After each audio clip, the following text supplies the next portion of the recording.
Check, check.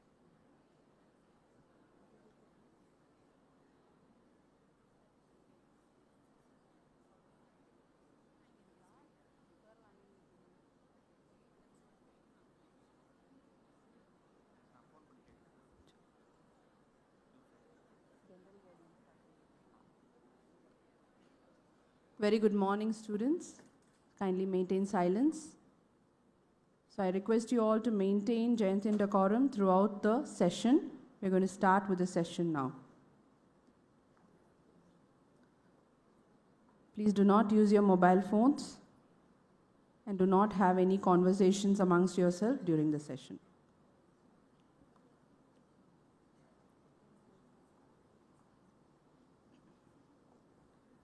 It is health that is real wealth and not pieces of gold and silver, said by Mahatma Gandhi. A very good morning and hearty welcome to one and all gathered here to the Organics and Millets 2025 International Trade Fair pre-event organized by the Department of Agriculture, Government of Karnataka in collaboration with Department of Life Science, 𝐏𝐫𝐞-𝐄𝐯 College. I extend a warm welcome to all the dignitaries of the Department of Agriculture, Government of Karnataka, and a hearty welcome to our resource person, Dr. 𝐿𝐫𝐿 Gothe from Transdisciplinary University, Bengaluru. A warm welcome to all the dear Jayantians for today's program. This pre-event serves as a curtain raiser for the International Trade Fair to be organized by the Department of Agriculture, Government of Karnataka on January 23rd to 25th in Palace Grounds. We are gathered here for the expert session on millets in the global spotlight, bridging nutrition, sustainability, innovation, and culinary applications. We have amongst us an eminent resource person, Dr. 𝐿𝐫𝐿 Gothe from Transdisciplinary University, Bengaluru. A gracious welcome to you, ma'am. On behalf of the management and Department of Life Sciences, I request Dr. Priya Jawson, convener, pre-event ITF, and PG coordinator, Department of Life Science, to welcome her with a sapling.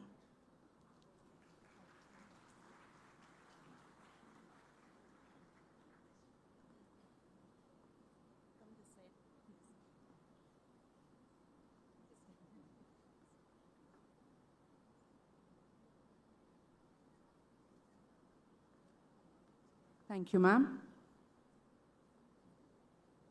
It is my privilege to introduce the resource person to you all.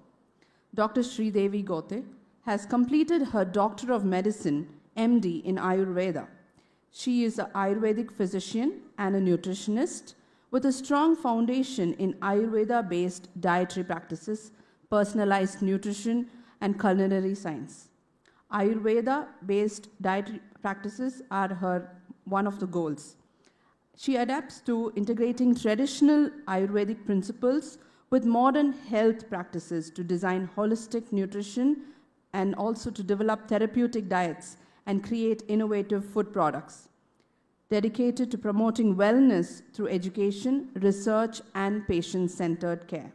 She currently holds the position of Assistant Professor at the University of Transdisciplinary Health Science and Technology in the field of Ayurveda Biology and Holistic Nutrition. She also serves as a consultant Ayurvedic physician at the Ayurveda Health Centers, where she provides personalized diet and lifestyle consultations based on Ayurvedic principles.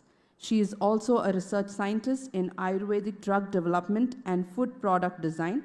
She works with the research and development and also has a lot of initiatives to create functional foods and nutritional antioxidants.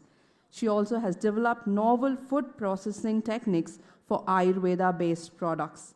Ma'am, we are privileged to have you amongst us and are eager to listen to you to get information on millets in the global spotlight, bridging nutrition, sustainability, innovation, and culinary applications.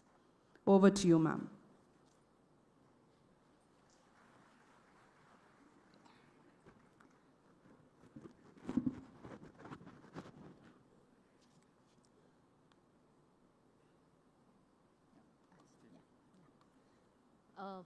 Thank you, and very good morning to all.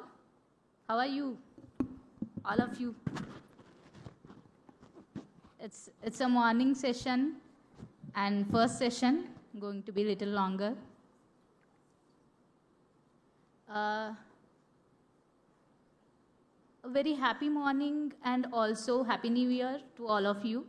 And today is a very auspicious day. I don't know how many of you know today is a Vaikunta Ekadashi. That's a very auspicious day for Hindus. And also, we are going to enter into the the second part of the year.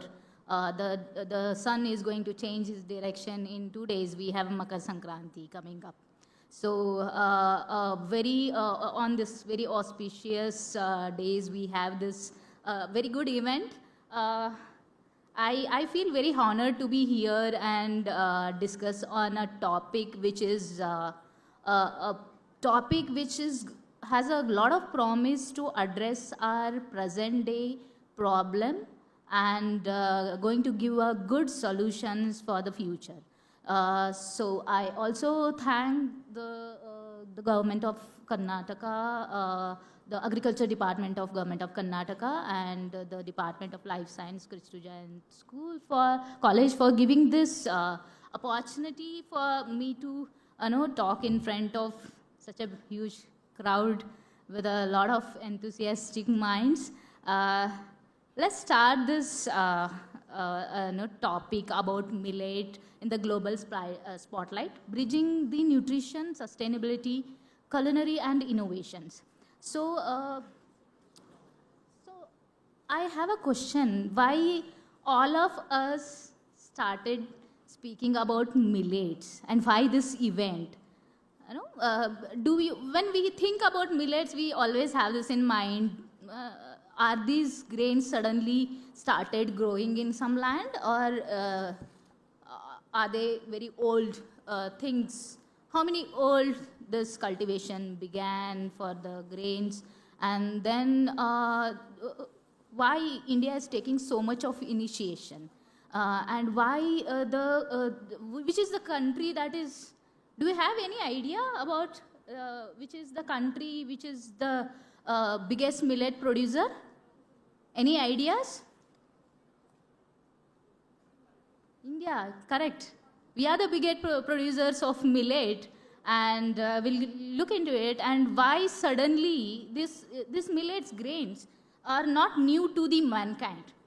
Because the settlement, before settling the nomads into river banks, near the river banks, the settlement started. But before that, the grains were there, and people were using them whenever they are just nomads and collecting the grains, because they don't require much water or nutrition on those things. So the grain cultivation goes back to very, very, very long back, maybe 10,000 years back or something like that. There are a lot of evidences now we are finding that these are the oldest grains on the earth. And why suddenly this surge is happening for these ancient grains? Why the globally people are started looking into, suddenly there is a buzz of millets. Before 2020, we were not much, none of us were much aware of millets. Anybody, you have used millet before 2020? We were, yeah, very, very few people who has the traditional dishes in their cuisines. Very few people. But after 2020, there is a sudden rise. Why it happened? How it happened? Let us go through this discussion, which will give some light on these questions. So there are a lot of global challenges. All of you know there is a climate change, there is a growing population, there is a lot of environmental degradation that is happening, and which calls the need for sustainable food system. Do you have any idea what is the projected population by 2050? 9.7 billion, nearly 10 billion population, and how we will feed them?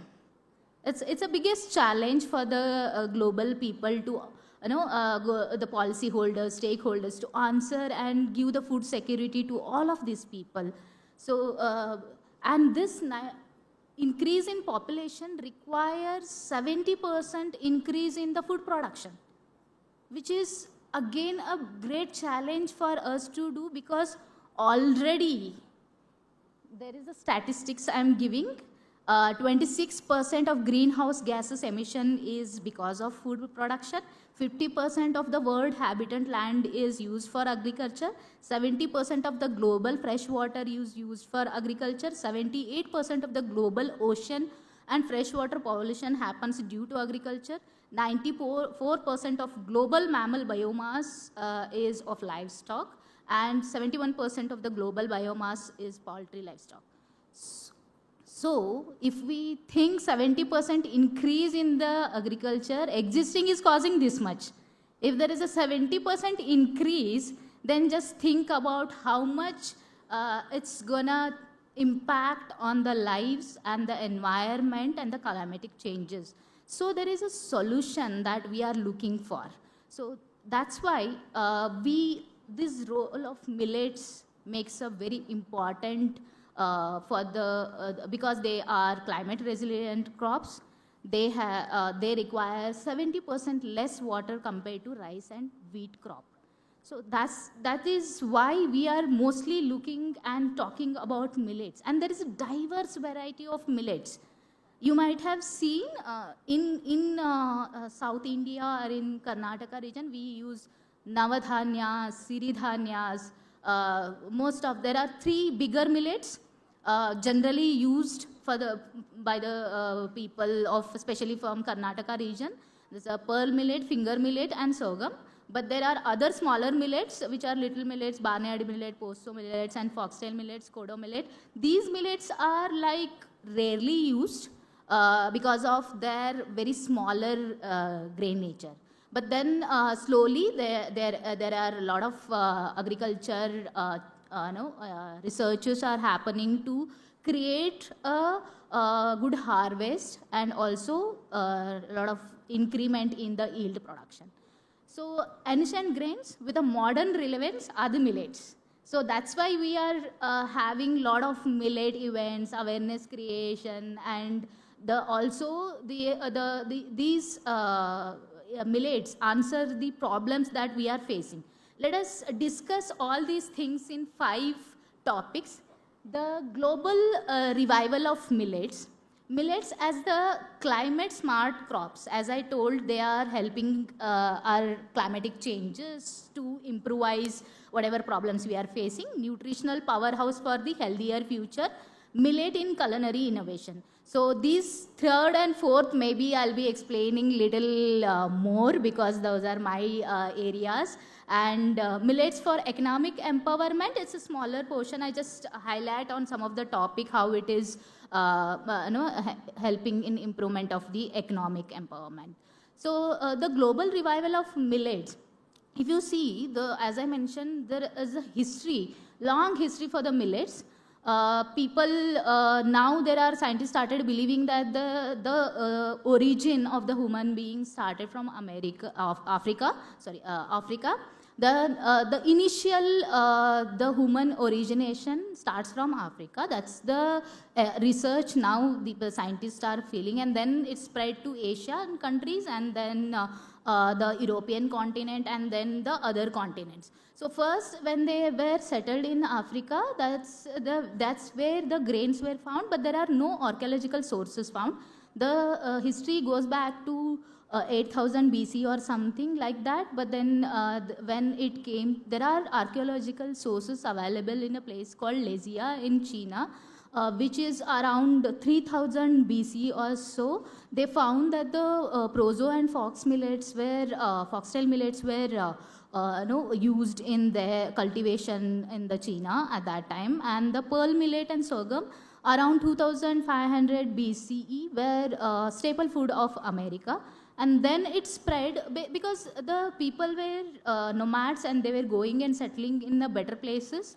So they went from Africa, they went to Asia, then they went to Europe. The people who were traveling took these grains along with them, and then it spread to European countries in 1000 CE or so, in all other continents also. In European, basically Greece and Italy has a lot of millet traditionally used in their cuisines, and later it is spread into different places, and they took these millets into their regular cuisine, and they started using it in different styles. And then during the Middle Age, it went to the Mediterranean culture and began to be used in bread making and other practices of them.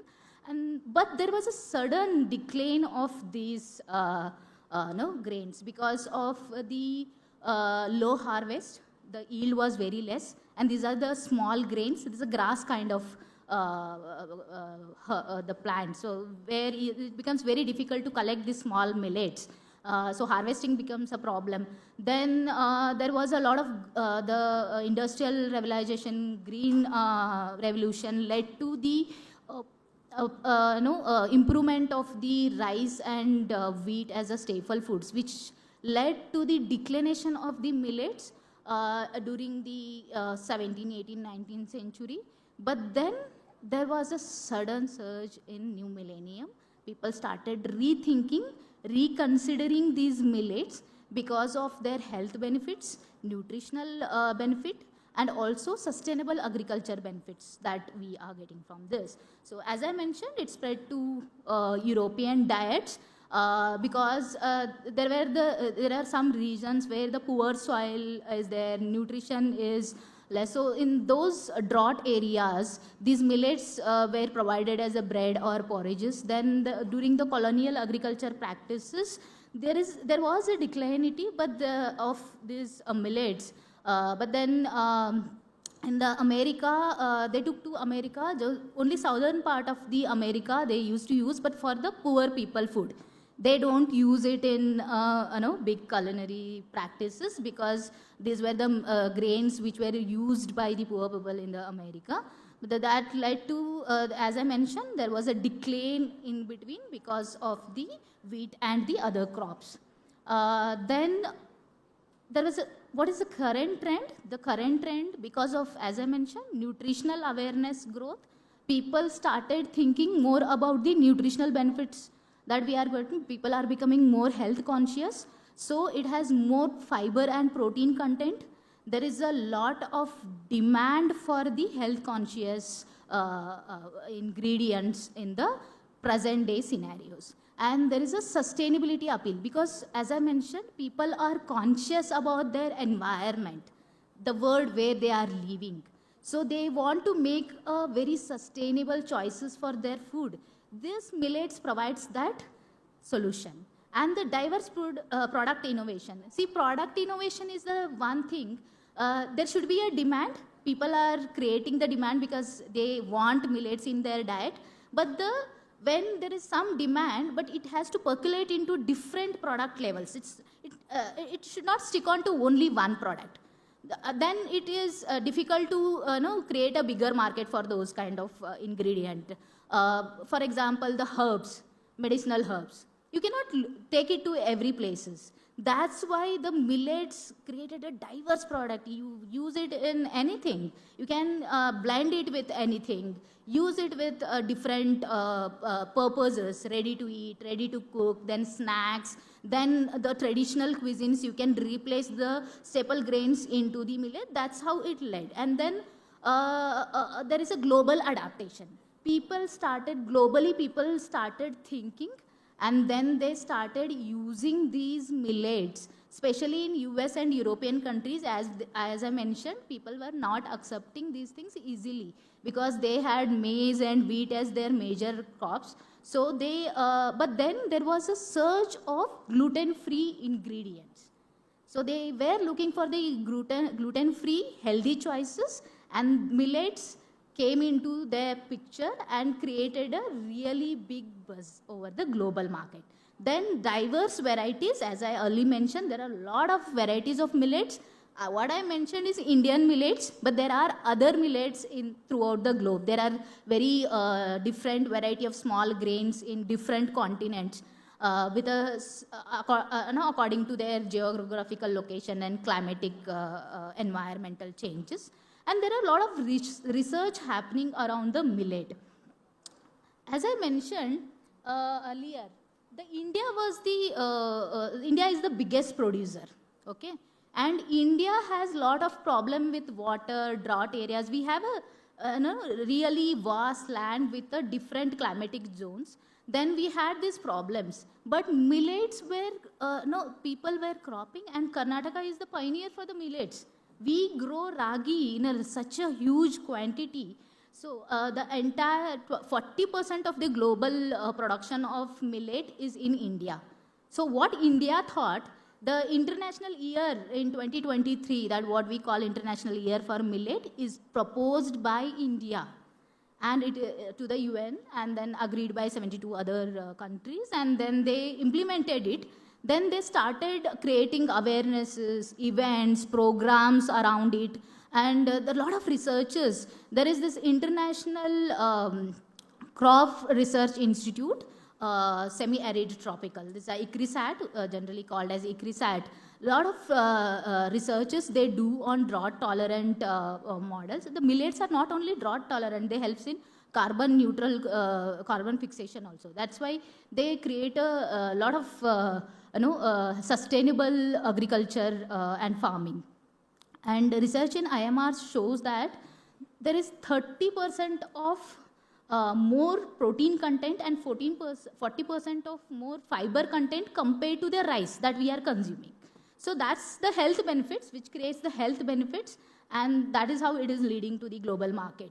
So there's a consumer demand, sustainable agriculture goals, and innovative product, which is creating the biggest global market for the millets.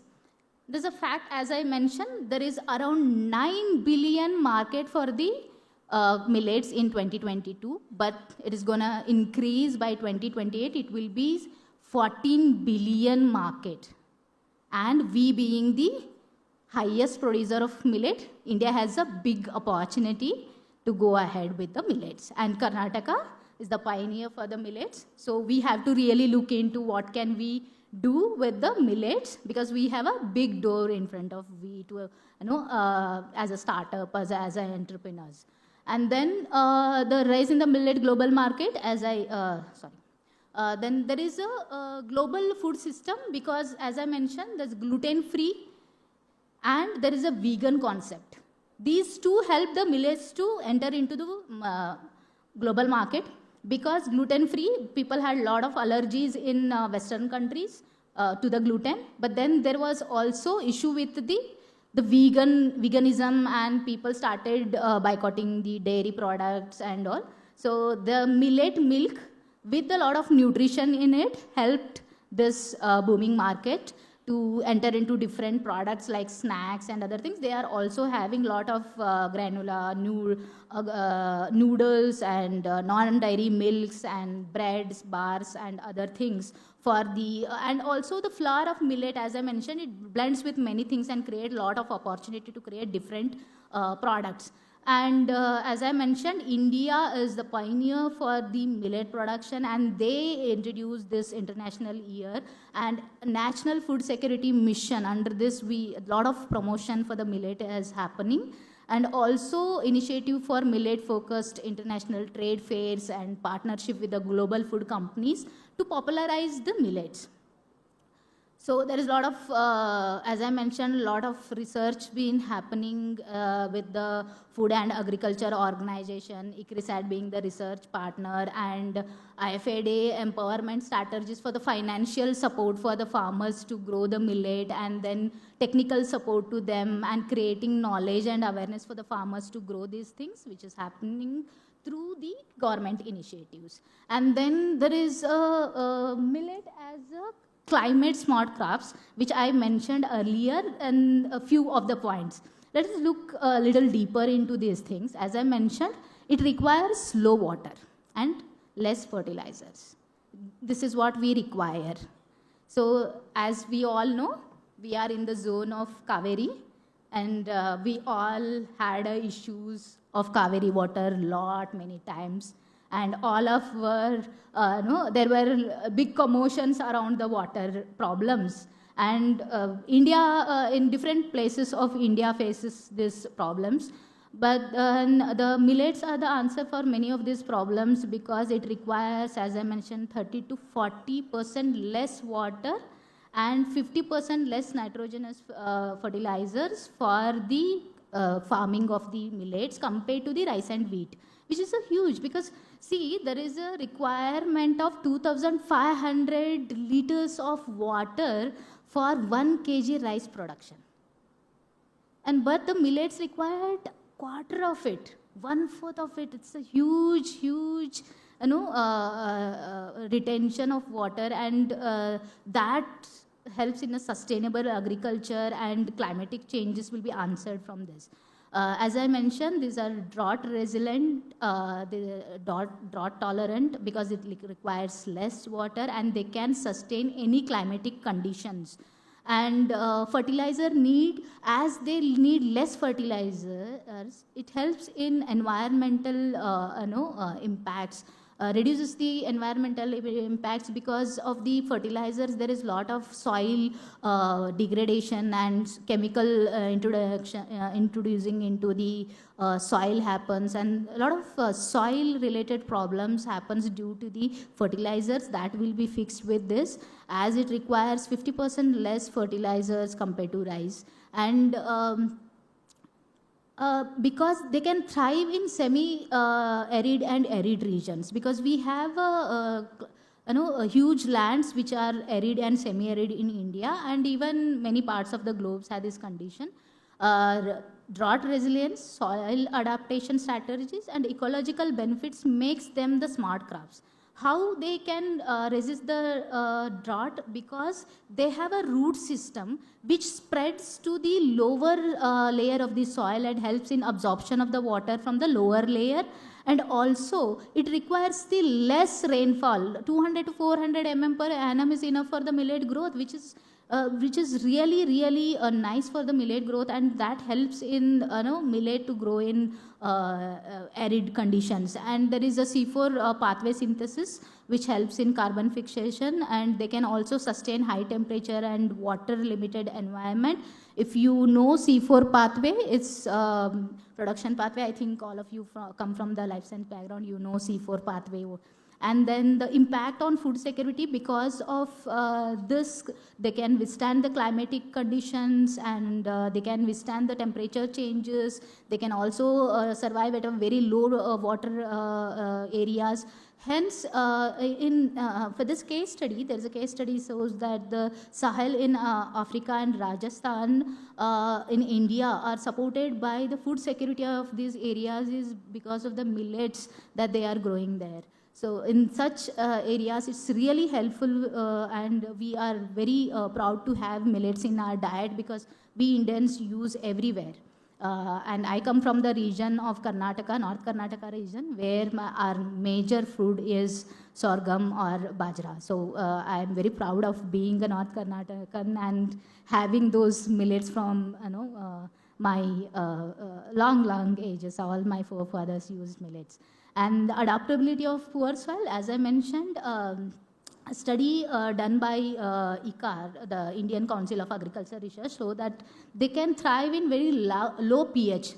The saline arid lands, you might have seen some of the areas where just left as a barren lands because of the low pH. The salinity won't help the crop to grow, but these can grow at 4.8 to 4.5 to 8 pH, which helps farmers to use the barren lands and saline lands for their agriculture and improve their income, and also enhance the nutrition extraction because they have a root system which is spread as a network and deeper into the ground, and use the whatever nutrition available in the barren lands also.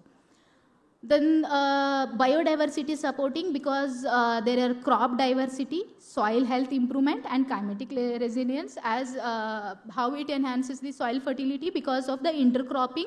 There's a usually monocropping method, but if you use the pulses and millets together, it helps in the intercropping and helping to farmers to get more benefits and also improve the soil fertility and increase crop resiliences, because farmers always face there is a climate changes. Summer there will be drought in some of the areas of the some of the regions of the Karnataka and also in India. So farmers income is not same throughout the year. They'll be facing these problems. Whenever that climatic changes happens, if the intercropping with the millets can be used, then that will help the farmers to have a stable income throughout the year.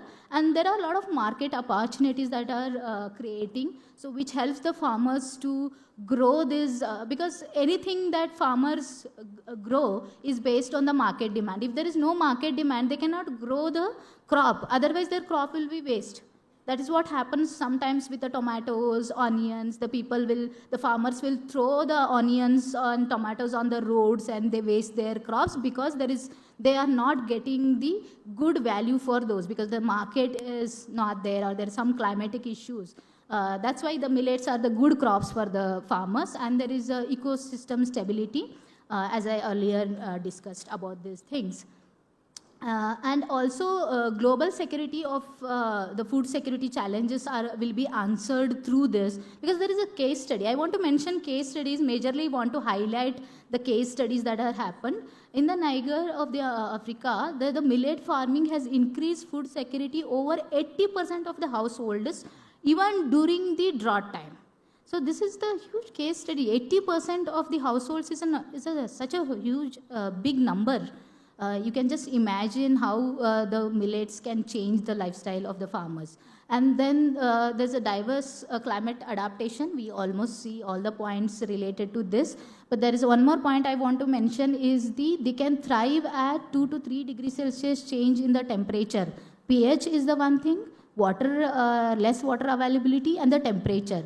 Rice and wheat cannot withstand the 2 to 3 temperature degree sudden raise or decrease, but this millet can help, and created the food security and nutritional benefit for the global food areas, because poor condition or economically growing developing countries have a lot of regions where the food insecurity is still there. So millets can answer those problems with a low cost nutrition availability, because millets can give a very low cost nutrition. Otherwise, fortification and other things will be very costly to provide fortified food or something. So millets can give that kind of security, food security also. And green gas emission and sustainable agriculture we have already discussed. I'll just skip. Next, coming to the nutritional powerhouses for a healthier future. So as I mentioned earlier, the people, we know fiber, it's fiber rich, protein rich, and it's also rich with minerals, also rich with iron, calcium, magnesium, zinc, and they have a good amount of vitamin B in it. Creates a diverse nutritional profile for people to use it, and also they have the low glycemic index. That's the health impact. Because of the high fiber content, protein content, they have a low glycemic index, supporting the metabolic, the cardiovascular and diabetic conditions, where you can use this ingredient as the major ingredient for the diet. And also the fiber content and its antioxidant properties also helps in the metabolic health and the improvement in the gut health. I will just show you some case studies also related to this. This is the profile of all the millets available in our market, with the fiber content, mineral content, iron, and also calcium content. This is the gut health. The first thing I want to highlight on the gut health, because the entire world is looking around the gut health promotion again, because gut health has the major importance on the health effects and also chronic disease conditions. So high fiber content of the millets helps in. So why I'm highlighting the fiber again and again is the fiber has one benefit. Fiber never get digested into the stomach. Okay, it will go to the intestine and stay there for a longer time compared to all other components of the food. And when it stays back in the intestine, what happens? They get fermented. When they get fermented, the microbiome start feeding on it and developing and multiplying and increases their number. Healthier microbes in the gut will increase. And also byproduct of that is the short chain fatty acids. Short chain fatty acids are very, very important for our overall health, including brain health. So all of you can just check the short chain fatty acids, their importance. A lot of buzz again created around the gut health and the short chain fatty acids, polyphenols. So also the millets are rich with polyphenols and known for their antioxidant activity because of their polyphenol content. They are rich in flavonols, flavonoids, all those polyphenol things, which helps in antioxidant activity. So this fiber, there is a case study, but this is not a clinical study. This is a animal study, because clinical studies has to happen on microbiome, because microbiome costs a lot. So there are slowly people are starting doing microbiome and gut health studies. But then this is an animal study done in 2022 shows that the millet forage dose dependently increases the level of bifidobacterium and lactobacillus, decreases the levels of E. coli, enterococcus and bactericides. The low glycemic index makes, as I mentioned, a good food for the diabetes. There is a case study on this which demonstrated millet-based diet, which was a bun type of food. Significant reduction was recorded in fasting blood sugar, postprandial blood sugar, serum cholesterol, serum LDL, and also triglycerides, VLDL. Serum HDL increased, because an increase in HDL is required. There is a ratio between VLDL and HDL, where HDL should be higher compared to the VLDL to maintain that ratio.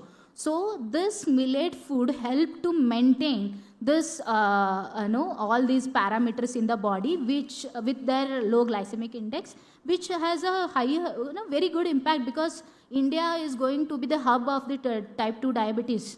So we have to be very careful with our 30-40 age. When we enter 30-40, we are all prone to become diabetic patients. So we have to take lot of precautions not to enter into that zone. And then, as I mentioned, it is micronutrient rich, so which provides lot of low cost nutrition. As I mentioned, there was a study conducted in southern part of India on 320 school students.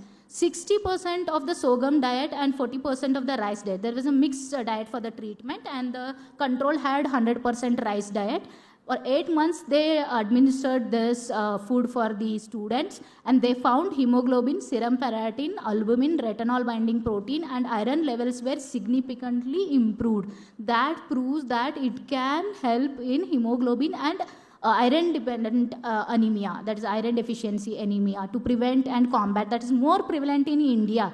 Around 30 to 40% of all women, those are in the adolescent age and fertilization age, are in the threat of anemia in India. Among us, maybe around 50% are anemic now, we who are sitting in this hall. So we have to be very careful with the anemia is the biggest problem of the nation again. There's a celiac disease, which is sometimes called as IBS, or Crohn's disease, which requires, there is a lot of sensitivity towards the gluten in such conditions. So that's why there is a buzz for gluten-free diet. So this gluten-free diet needed the replacement of the wheat, but then rice was not a good choice to make a texture that is required for the gluten-free products. But then the millets gave that liberty to enter into that area and create the different products. And also nutritional diversity they are providing, and the fiber helps in gut health. So these conditions help the celiac disease also. So this is this is slide for my patients kind of thing, that how to use in diabetes, how to use in iron-rich recipes for anemia, weight management. Because the one thing I want to highlight is most of the time we think that millet should be used in the form of drinks or a malt, we use ragi malt or ganji or something like that. Don't use in the conditions where you want to lose the weight and also diabetes, because it increases the glucose levels in the blood immediately. There's a surge of glucose level if you use it in the form of drinks. So in those cases, it should be used in the form of roti, upma, pulao kind of things for diabetes and obesity. And iron rich, you can use it as a drink with any iron rich vegetable or leafy vegetable or fruit, making it a smoothie form or anything. Millets in culinary innovation is the another very important and very for me very nice topic to discuss, because I come from a nutrition and culinary background. I always feel to discuss about the cuisines of different places. So as I mentioned, these were the traditional grains, ancient grains. These are not new grains. So the traditionally used in different parts of globe. In Africa, it's used as a injera bread. Injera bread is like a dosa type of. I just saw it's just like a dosa type of thing. Then they top up with a lot of other ingredients like gravies and all, and they have it. And there's a ogi, there's a sweet dish, and also onakala. Onakala is similar to ragi mudde, what we prepare in Karnataka. And these are just few of the dishes they use in their cuisine traditionally using the millets. The ugli or the fufu is again similar to the ragi mudde, and there is breads, there is different type of forage and all these kind of things they are using in their cuisine. Also boiled and plain cooked millets that we use in our place also.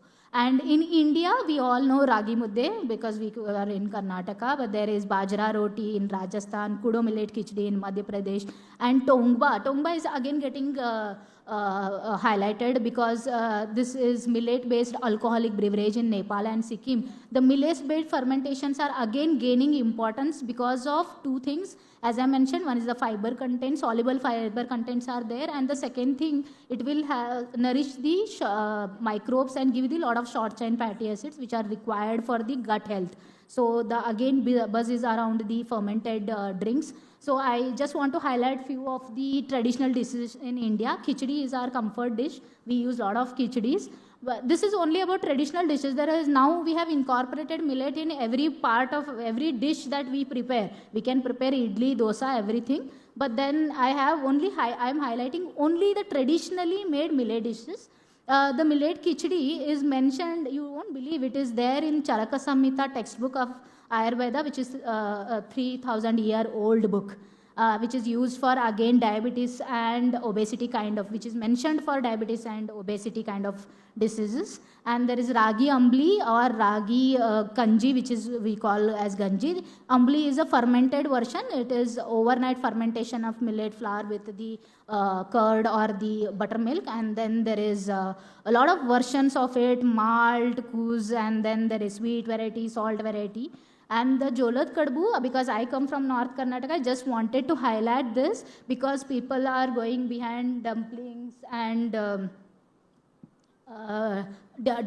also pasta. It's a kind of millet pasta traditionally made in some of the cuisines. So it's there in the North Karnataka and Maharashtra part of, they prepare it as during Makara Sankranti, we do this kadbus and we use it. There are bajra kadbu, there are jolad kadbu. They may also make a wheat one, but the gluten-free will be this variety. And ragi mani, again, it is very good. They give it to the after postpartum, that is after delivery. They'll give to the women who are nutritional, who needs a lot of nutrition in many of the regions of Karnataka. It's called as ragi mani in coastal regions, but also called as halbai in the local Bangalore and South Karnataka, and also it is called as khilsa in some of the regions, and nachni dudli in Konkan region, and thizan in Goan Catholic, and it's a very nice pudding of starch of millets. It's a very beautiful dish. You can all try it out. I have tried it and I love it. I usually prepare this whenever I crave for the sweet. It's a healthy retreat for myself. And ambadicha bakri is a Vidarbha cuisine, one of the dish, but this is the bajra roti as we call, but this is then used in different formats in different parts of India, Rajasthan, Madhya Pradesh, Punjab, everywhere they use the bajra roti. But Vidarbha cuisine in Maharashtra, they combine it with the sorrella leaves, which are again gongura leaves, which are very rich in iron. So they combine together, and also that sorrella leaves have a lot of ascorbic and citric acid, which helps in absorption of nutrition. There is a notion of phytic acid which is there in the millets, which hinders the absorption, but then that's a very good source of combination, pairing of food, what we call. With that pairing of traditional pairing helps in absorption of lot of nutrition. And there is a traditional uses in different Asian countries. In Japan, there's a granular bar kind of thing, which is like a millet. They traditionally prepare it as a candy of a puffed millets, and there is a recipe, sweet recipe in Vietnam also. The fusion cuisine trend which I want to highlight is because there is a versatility in this fusion. There is this sushi. Why? Because why I'm highlighting sushi? Sushi is the format where you can create lot of varieties.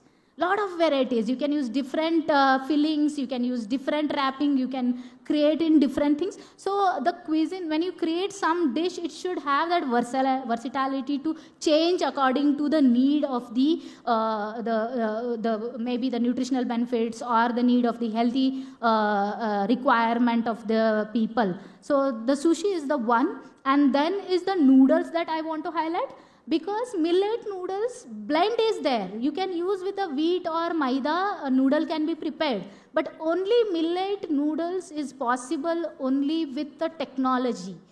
We need a technology called extruder to make only noodle, only millet noodle. Only millet. There won't be any blend with that. Otherwise, if you have blends with maida or wheat, then you can prepare it in household also.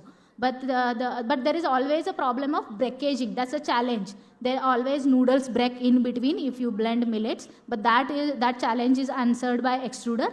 Why? Because I am working with the extruder. A lot of food innovations we are trying to do with the extruder. So I just want to highlight that also. And then granular bars are again versatile because of the healthy innovations they have. We can again have a lot of combinations of fruits, nuts, and lot of nutrient variation we can create and productize it into and package and sell it out. So this is the again good product development. And the innovation happened is the HTST, the high temperature short time, because nutrition level improvement while cooking is the very important factor for any cuisine. So the technology we needed for the product is the HTST and extrusion. HTST can be used in any format. There are a lot of formats for high temperature, short time treatment for the products to increase their shelf life, and also for the reduction in water content and also retention of nutrition levels. But there is an important thing, the extrusion technology has answered a lot of problems. We are also working with extrusion technology. One of the benefit is that we are trying to create a plant-based protein, texturized proteins, which are also called as meat analogs. Meat analogs are the alternative for the animal meat. So this gives a texture like this, and it was only with the plant protein initially. Now we are trying to blend with millet, the protein blend with millet powder and create the different textures. It is not only about creating the meat analogs. It should create a texture like meat, and it should taste like that. And millets are giving us the nutritional values and also the fiber content into the meat, which we required for the plant protein based products. But then again, it is giving a very good fiber structure which is needed from the meat analogs to have. And then there are a lot of snacks, ready to eat meals, and there is millet milk. As I mentioned, there is the vegan trend, hence there is a need of millet milk, and which is also rich with calcium and iron, and fermented beverages are also there. What I want to highlight here is around the millet snack market was valued at 7.95 billion in 2023 and expected to grow at a CGR of 5.16 6% from 2024 to 2032. So there is a huge market. There is a huge market for the people to work on it. And there is some of the innovation, some of the chefs. I just I want to give the students to know that kind of you can get motivated with these things and can think of startup and entrepreneurship is what I want to. There's a chef called Chef Thomas Jachrias who introduced the Locovera project. I think anybody in the India who is working on millets or the people who are in the food industry know Chef Thomas very well, and he is working with the millet khichdi and salad and trying to convert it into a gourmet recipes. That's a very beautiful project he has, and I'm closely working with one of the project with him. He's a very great person. And also there are startup companies like Health Sutra. I just want to mention that there is a compendium of 100 millet success stories of startups in which is published. You can get it online. Where Health Sutra is also supported by the ICRISAT, the research institute supported the Health Sutra, and it is one of the highest earning entrepreneur of the millet meals. Ready to cook are their products. And there is a Akima Africa Limited. There are a lot of startups. There are more than 100 startups in India itself and growing very nicely. You can get that 100 successful stories compendium of millet startups. And there is a cafe in Bangalore I want to highlight. There's a Siri Cafe which gives the millets menu, a beautiful millet menu. And there is a economic empowerment. Just a few points about economic empowerment. I'm not going to deep into this point because there are a lot of raising investment opportunities. As I mentioned, there is a huge market, global trend. People are behind millets. There is a lot of demand created in the market. Utilize it. And people throughout the globe are also interested in investing on these things. So think of the startups and think of the innovative products which can land up into a good startup and entrepreneurship. There are a lot of technology innovation happening to support the economic development of the startups. There are a lot of technology like extrusion. There is an improvement in extrusion and a lot of other technologies and government support policies. A lot of policies being supported by the government of India. I want to highlight that there is this National Food Security Mission introduced the subsidies and training for the millet farmers. And benefiting over 500 million farmers between 2019 to 2023. And Karnataka Raita Siri scheme initiative has the millet culture. They are financially also supporting. They are supporting around 10,000 per hectare, something like that for the farmers, small scale and large scale smallers to grow and millets in their agriculture land, and also technical training of small scale farmers. And there is the African millet cooperatives which are also trying to support the small holders of farmers in Senegal to adopt new agriculture technologies such as conservation farming and compositing. So this training and awareness will create the people to farmers to grow more millet and adopt more millet cropping, and gives them an opportunity to enter into the huge market, utilize the demand and get economically benefited. There is also upliftment of the rural community due to this millet empowerment which is happening throughout the globe, because there is a economic upliftment. Also there is a woman empowerment programs which are happening, because 60% of the labor which comes from the woman in agriculture land. So the empowering the women becomes a very important factor in case of the upliftment of the rural areas. So this millet policies are providing lot of help for the woman upliftment. Also there is a market assessment which accessibility which helps the farmers to have a lot of economical benefits also. So what is my call for the action for all of you sitting here is the adopt the millet in daily diet. Replace at least one meal of yours in a week into a millet based diet. So there are a lot of studies showing that if you start using millets 3 times in a week, it reduces the risk of type 2 diabetes into 30%. So all of you start using millet meals, and simple meals you can just make it into a salad, dosa, idli, any format whatever you like. Make it into a very simple format. Don't go for very difficult things.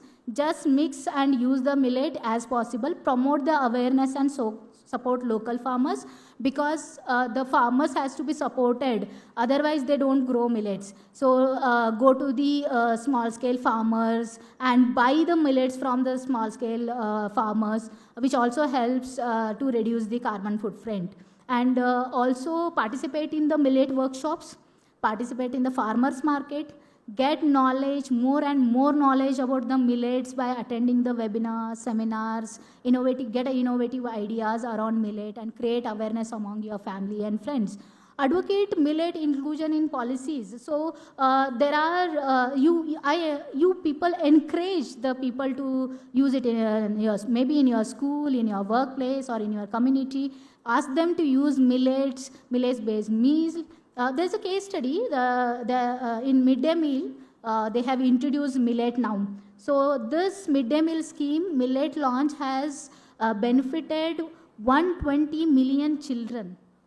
So just imagine how the policies, how your promotion helps the people who are in need. So it's very important to create an awareness as educated people to the others.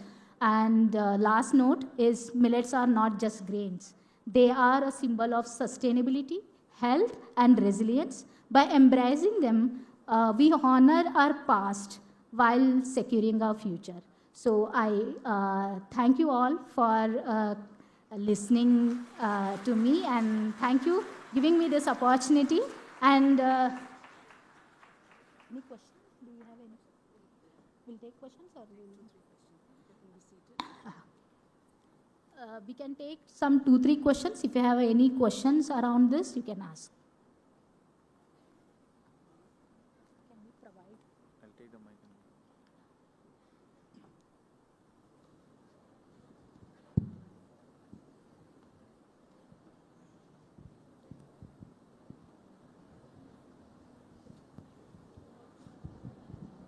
Check. So recent studies have showed that millets are, inhibiting the assimilation of iodine by the thyroid gland and all. So thyroid and goiter are in the same line. So people with thyroid cases are suggested not to take millets. And how can we have the benefits of millets without having this issue? Thank you for this question. I actually skipped I had that slide, and then for the time restriction, I removed that slide. There are a lot of notions. This is not a new studies. These are the old studies. Old studies have lot of suggest that there are a lot of anti-nutritional factors, what we call, present in the millets. I just mentioned it in one sentence, but I didn't go in deep into that, because a lot of debate is still going on. What we were thinking, the oxalates, phytates, which are rich in millets as anti-nutritional factors for the absorption of iron, calcium, other things, and these phytates affect the metabolic pathways and causes the errors leading to the hypothyroidism or thyroid errors. But that is now slowly changing again. There is the thing I didn't mention in culinary is there are things that we always think in one direction. We take the millet powder and put it on the studies, and we just see it. But we are not using millet powders as it is. We are frying them, we are cooking them, we are boiling them. So that treatment changes a lot. These studies, the initial studies with the phytate content and all, they didn't have this kind of thought. So now there are recent publications coming around phytates and oxalates. You can search in the Google. That they are showing a different results with the different, that's why there are methods, people are trying different methods with the millet, like fermentation of millet, malting of millet, roasting of millets, and other formats. So which changes the molecular profile of the millet and helps in reducing the anti-nutritional factors also. Thank you for the question.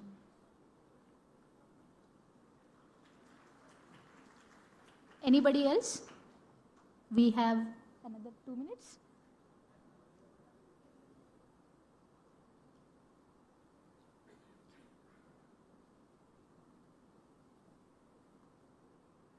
if there is no questions. Okay, thank you.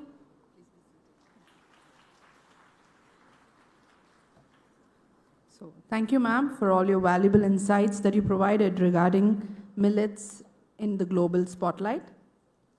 Please be seated. To keep the body in good health is a duty. Otherwise, we shall not be able to keep our mind strong and clear.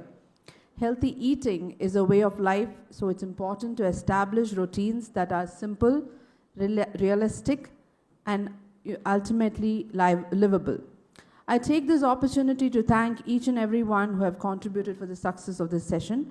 I extend my gratitude to our resource person, Dr. 𝐿𝐷𝐵 Gothe from Transdisciplinary University, Bangalore, for spending her valuable time with us and for sharing your knowledge with our young minds. Thank you, ma'am. On behalf of the management and Department of Life Sciences, I request Dr. Vijayanand S., our head Department of Life Sciences, to hand over a memento to our resource person as a token of love and gratitude.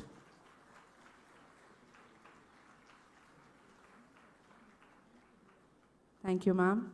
Thank you, sir. A healthy outside starts from the inside. I am reminded of a quote which says, "Take care of your body. It is the only place you have to live," by Jim Rohn. It's not the four walls, but your body is where you live. So keep it clean, keep it healthy, choose foods that are good for you. Thank you, Jayantians, for being such a good audience. We shall remain seated as we start with the inauguration shortly. Thank you. Thank you, ma'am.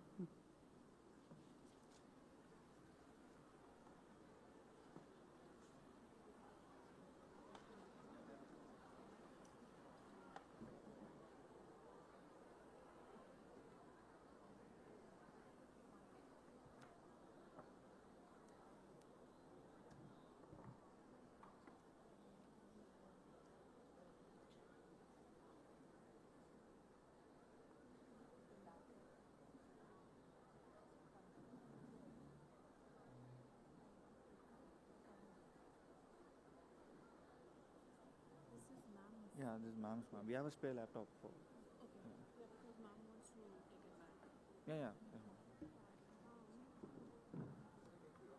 Shut it down. I'll give you the charger, ma'am. Video is ready.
Kindly rise as the dignitaries arrive.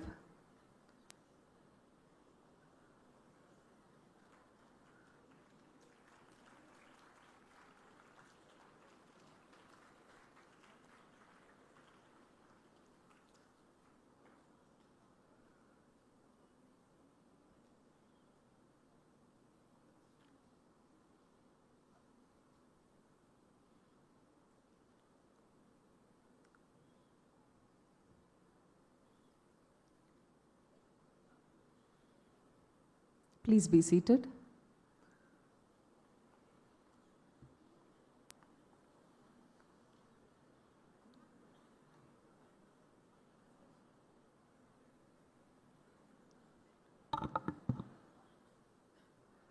ಎಲೆಗಳು ನೂರಾರು, ಭಾವದ ಎಲೆಗಳು ನೂರಾರು, ಎಲೆಗಳ ಬಣ್ಣ ಒಂದೇ ಹಸಿರು. ಸಾಗೋಣ, ಒಟ್ಟಿಗೆ ಸಾಗೋಣ, ನಾವು ನೀವು ಸೇರಿ ಒಂದಾಗಿ. ನೀಗೋಣ, ಭಿನ್ನತೆ ನೀಗೋಣ, ಸಾವಿರ ಹೆಜ್ಜೆ ಒಂದೇ ಗುರಿಗಾಗಿ. Welcome to the heart of agriculture, where seeds of pre-event 25, jointly organized by Department of Agriculture, Government of Karnataka, in collaboration with Department of Life Sciences, 𝐏𝐫𝐞-𝐄𝐯 College. At 𝐏𝐫𝐞-𝐄𝐯 College, we take pride of our journey, our achievements, and the vibrant community that makes us who we are. To give you a glimpse of our vision, milestones, and the incredible spirit of our institution, we have a short video presentation and a video presentation on the glimpses of events and competitions held as a part of pre-event to International Trade Fair Organics and Millets 2025. We kindly request our esteemed dignitaries, along with everyone present here, to take a moment to watch the video that reflects the essence of 𝐏𝐫𝐞-𝐄𝐯 College. 𝐏𝐫𝐞-𝐄𝐯 College, and was glad to know that it is managed by CMI fathers, which is making a significant impact in the field of education in the nation.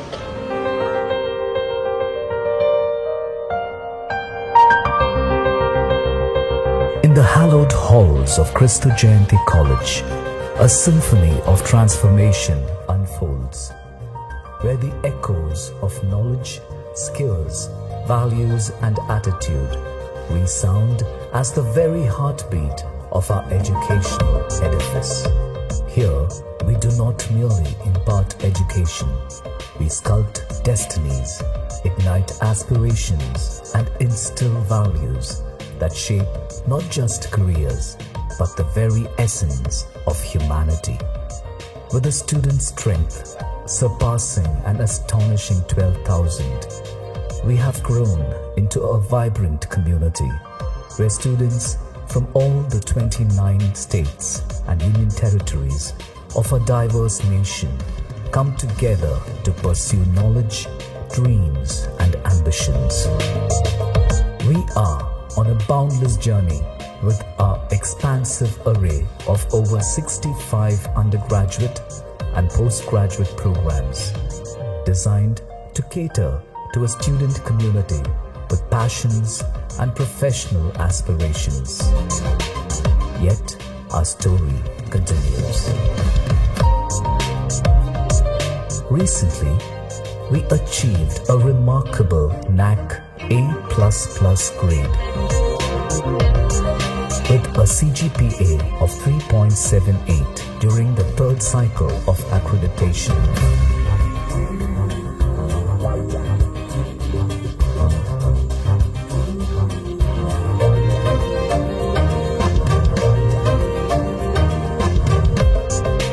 As we stand here today, we witness the present grandeur of this institution, a testimony of our collective vision, relentless dedication, and unwavering commitment to nurturing young minds. In the rich history of 𝐏𝐫𝐞-𝐄𝐯 College's journey, a narrative unfolds that gracefully embraces the passage of time. It is a tale that honors the roots of the past as the very foundation upon which the institution stands firm and resolute. Amidst this narrative, the canvas stretches forward to encompass the horizon of the next 25 years.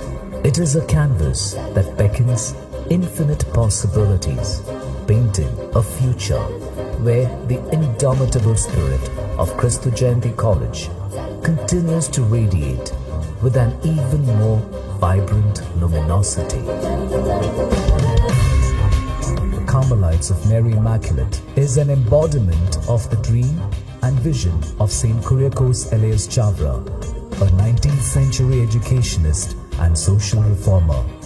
Strengthened by a rich educational heritage, the CMI legacy and charism are the cornerstones upon which 𝐏𝐫𝐞-𝐄𝐯 College is built. The ingenuity of best practices and systems in education is ingrained in the very DNA of this institution.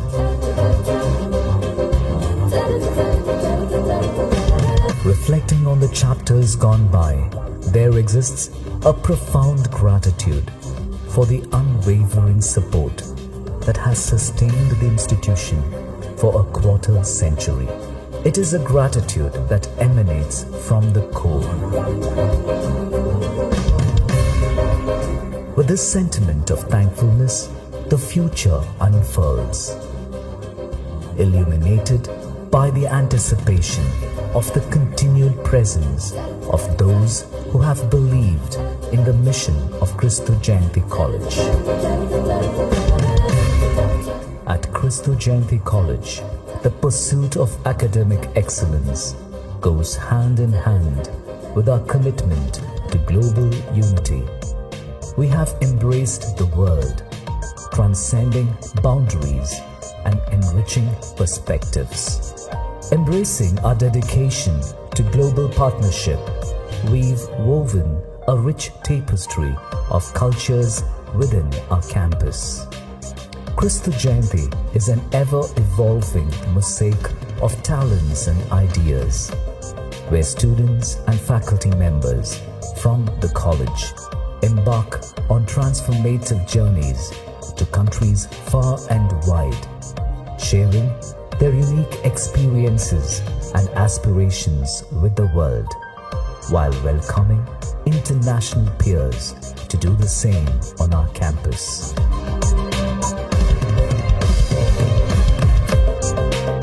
In the inspiring journey of 𝐏𝐫𝐞-𝐄𝐯 College, each milestone and achievement represents a testament to dedication, excellence, and unwavering commitment.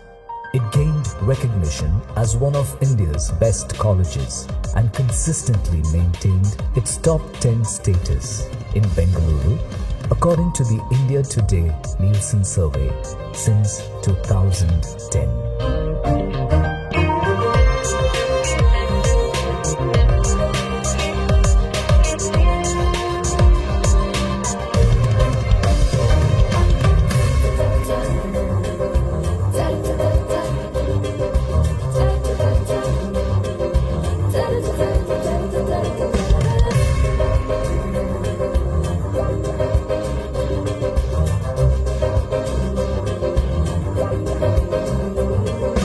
I'm very much grateful to all the people, past and present, for the exponential growth of this institution. Over the years, we could nurture a culture, develop a system and process, create resources both human and physical, and could implement certain unique practices. Our focus is more on inclusivity, skill-oriented and outcome-based education. Our ambitious plan is to take the college to the status of university, and I'm very much confident together we can achieve this great target. Together we step forward, bearing the torch of this timeless legacy. Empowering visions, enriching lives.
It is with great honor and privilege that we now invite our esteemed dignitaries to grace the days. May I please request Sri Venkatramana Reddy, Additional Director, Department of Agriculture, Government of Karnataka, Sri Y.S. Patil, IAS, Commissioner, Department of Agriculture, Government of Karnataka, Dr. G.T. Putra, Director, Department of Agriculture, Government of Karnataka, Reverend Father Dr. Augustine George, Principal, 𝐏𝐫𝐞-𝐄𝐯 College, Dr. Tanay Joshi, Scientist, Country Coordinator and Research Manager, India and Tanzania, Ms. Namarta Sharma, Senior Team Leader, JIS India, and all other dignitaries on to the days.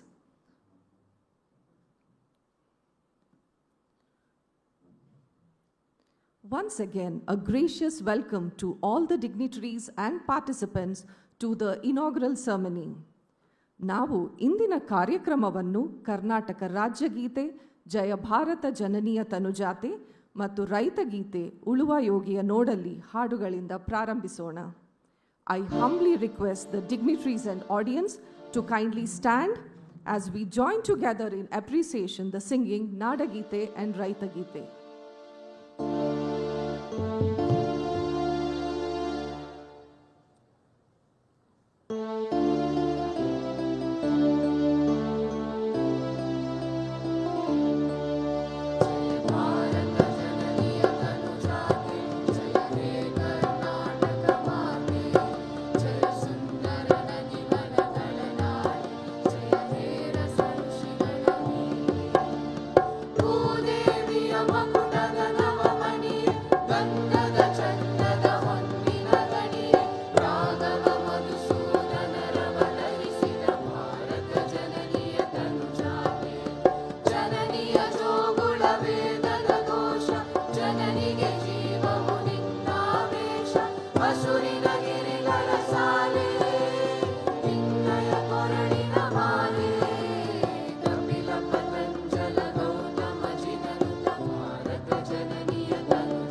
seated.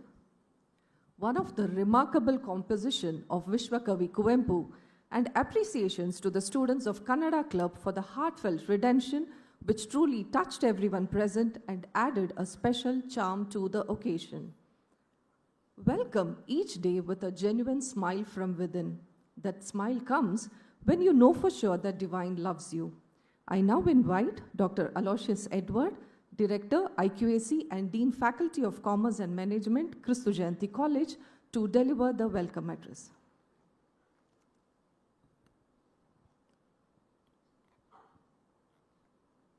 Good morning to all of you. Respected Sri Y.S. Patil, IAS Commissioner, Department of Agriculture, Government of Karnataka.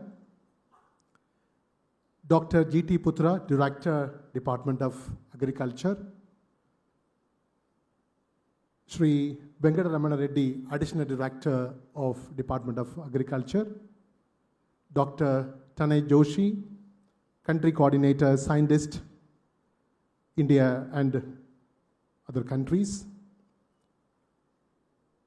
Srimati Namarth Sharma, the coordinator, senior leader, team leader of German International Cooperation. Father Dr. Augustine George, principal of our college. Dr. Kalisis Ju, Dean Faculty of Sciences. Dr. Priya Josen, coordinator, Department of Life Sciences of our college. Officials from Department of Agriculture, additional directors, joint directors, and deputy directors from Department of Agricultures, media personnel, invitees, colleagues, and my dear students. At the outset, I, on behalf of 𝐏𝐫𝐞-𝐄𝐯 academic fraternity, welcome each and every one of you to the pre-event of International Trade Fair on Organics and Millets 2025. And 𝐏𝐫𝐞-𝐄𝐯 College Autonomous is extremely privileged to host this event this year, and we are happy to host this event in future at our campus. India, a union of states, a secular sovereign Indian republic, and has emerged as one of the fast-growing economy in the world and has appeared as the fifth largest economy of the world in terms of nominal GDP with a growth rate of 8.2% during the financial year 23-24. Majority of Indian population dwells in rural areas. According to Census 2011, census in 2021 was not undertaken due to pandemic. 72.4% of total workforce and 68.8% of total population reside in rural areas. The research studies indicate that more than 50% of surge in urban population is attributed either to migration from rural areas to urban areas or reclassification of rural areas into urban areas. The increasing trend of rural-urban migration with the hope of getting better employment opportunities results in unhygienic and depriving living conditions for migrants owing to the tremendous pressure on urban infrastructure. Despite being a fast-growing economy in the world, India is listed among the unequal countries of the world. The magnitude of inequality can be measured from the fact that 77% of the total national wealth is the hands of top 10% of Indian population. Our growth model is not that much sustainable. The sense that 51% of the total workforce is employed in primary sector, that is the agriculture sector, that contributes only 12% of GDP. The secondary sector, that is the industrial sector, employs 22% of the workforce, which contributes 28% of the GDP. The remaining 27% of the workforce is employed in tertiary sector, or we call it service sector, which contributes 60% of the GDP. To have robust economic growth in our country, India needs to strengthen both agriculture and manufacturing sectors. this kind of international trade fair on agricultural products would certainly strengthen our agriculture sector, which leads to have a sustainable economic growth of our country to reduce rural-urban divide and to empower rural workforce. India is the largest producer of millets in the world. When you look at the three major varieties of millets of our country, namely bajra, sorghum, or we call it bulk wheat, which together contributes about 22% of the total world production in 2024. Karnataka being the second largest producer of millets in our country after the Rajasthan. The Karnataka state has set the target of doubling its export, accounting nearly about 40% of total country's millet production.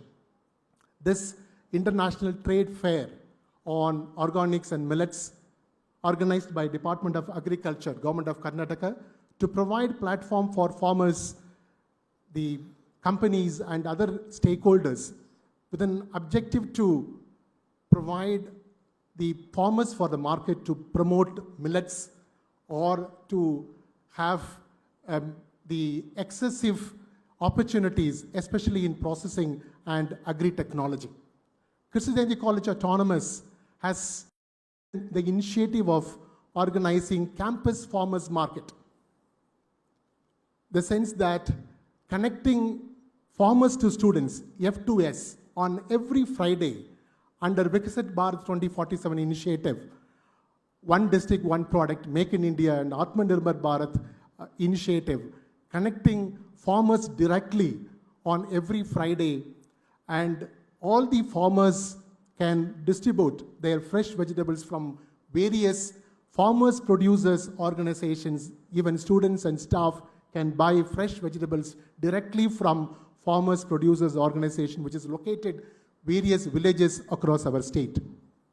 Our institution has also organized Millets Mela in November 2024, just 2 months before, to connect all the millet farmers and millet farmers producers organization, which is inaugurated by Dr. Shiti Putra, Director of Department of Agriculture on our campus. On this great occasion, we have one of the distinguished bureaucrats of our state, Shri Y.S. Patil, IAS Commissioner of Agriculture, who has held various positions across the state, including the Deputy Commissioner of Tumkur District. Dear Sir, we are extremely privileged to have you on our campus with your simplicity, humility, and the service-oriented. I, on behalf of 𝐏𝐫𝐞-𝐄𝐯 Academic Fraternity and the Department of Agriculture, welcome you to our campus and for being part of this pre-event program. May I request Father Dr. Augustine George, Principal of our college, to offer welcome sapling to Shri Y.S. Patil.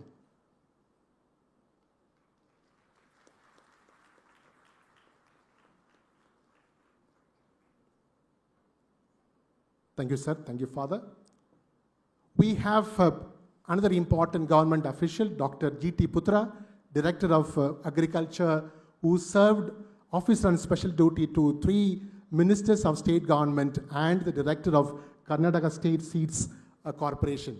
Dear sir, we welcome you to our campus once again. May I request Dr. Priya Josen to offer welcome sapling to Dr. G.T. Putra.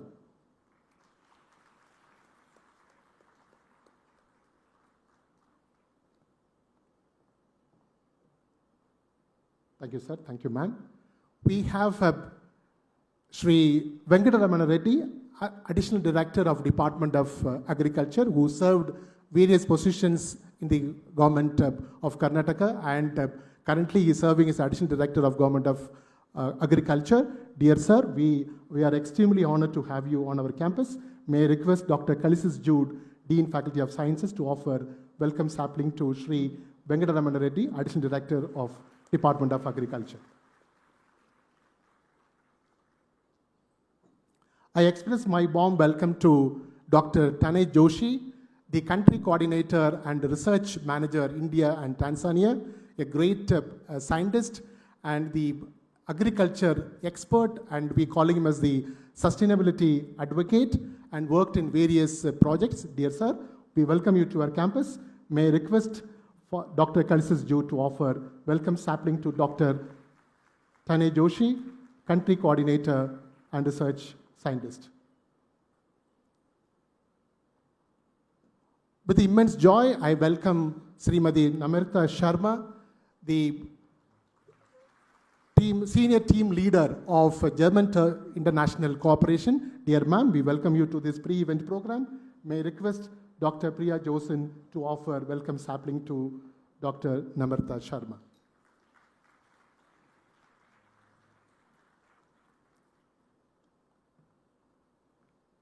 Kristu Jayanti College Autonomous focuses on creating academic excellence, maintaining diverse community of students, blending current trends with culturally congruent values, imbibing sense of social responsibility, fostering imagination and staying connected with beautiful and extraordinary minds through various interactive platforms. The training methodology of our institution has a proper blend of values, attitudes, skills, and knowledge to transform our students into integrated personalities and employable graduates. Kristu Jayanti College Autonomous celebrates its silver jubilee year this academic year. 25 years of academic excellence, relentless pursuit of the highest academic standards, commitment to social transformation, and unwavering dedication to innovation and quality. We strongly believe that quality is a measure of excellence. Quality in higher education is a continuous journey, and we have achieved many milestones in our journey of excellence for the past 25 years. Accredited with the highest grade by A++ by NAC with a CGPA of 3.78 out of 4, which is the second highest in the country, the Arts and Science College category, and highest in the state of Karnataka, has been ranked 60th place in NARF ranking out of 47,500 colleges in our country. Only 3 colleges in the top 300 from the state of, top 100 from the state of Karnataka.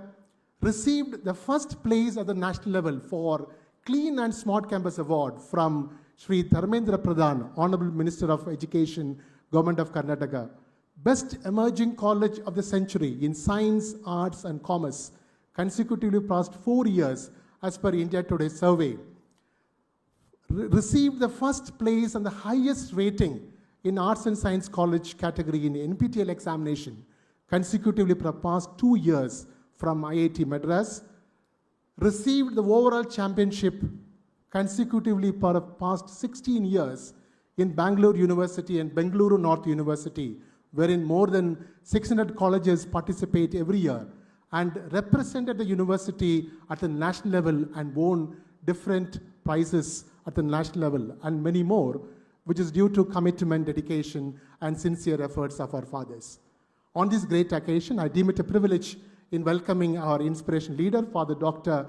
Augustine George, whose shared vision, committed leadership, continuous thrust on quality, sustenance, enhancement, and his innovative efforts have transformed our institution into the most reputed higher education institution in our country.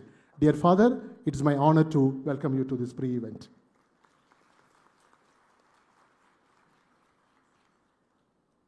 I express my warm welcome to Dr. 𝐏𝐫𝐞-𝐳, Dean Faculty of Sciences, who take every effort in enhancing the academic excellence of our institution through his innovative approaches and lead and friend in all the academic enrichment activities of Deanery of Sciences. Dear Professor, we welcome you to this pre-event.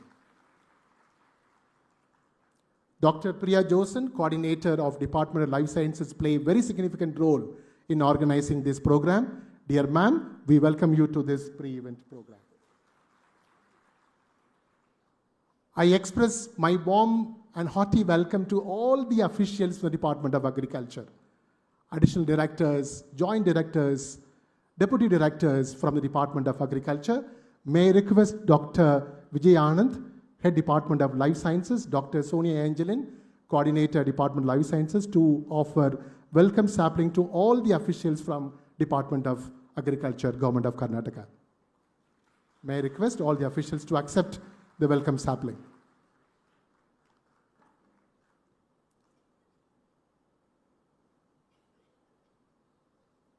So we have various additional directors, joint directors who have come from Department of Agriculture. So we have a few officials sitting backside. Yeah. We welcome you too, ma'am. Yeah. I express my warm welcome to all the invitees, media personnel to this pre-event program. Welcome each and every one of you. I express my warm welcome to all the faculty members from the Department of Life Sciences who play very, very significant role in organizing and coordinating the entire program. With immense joy, I welcome Dr. Vijay Anand, Head Department of Life Sciences, Dr. Sonia Angelin, the Coordinator Life Science Program, and all my fellow colleagues who have been instrumental in the holistic growth of our student community. Students in the Department of Life Sciences play a very, very significant role in organizing this entire program. I warmly welcome all the students from the Department of Life Sciences to this pre-event program. I'm sure that this pre-event program will be an enriching learning experience for all of us. I welcome you one and all. Thank you.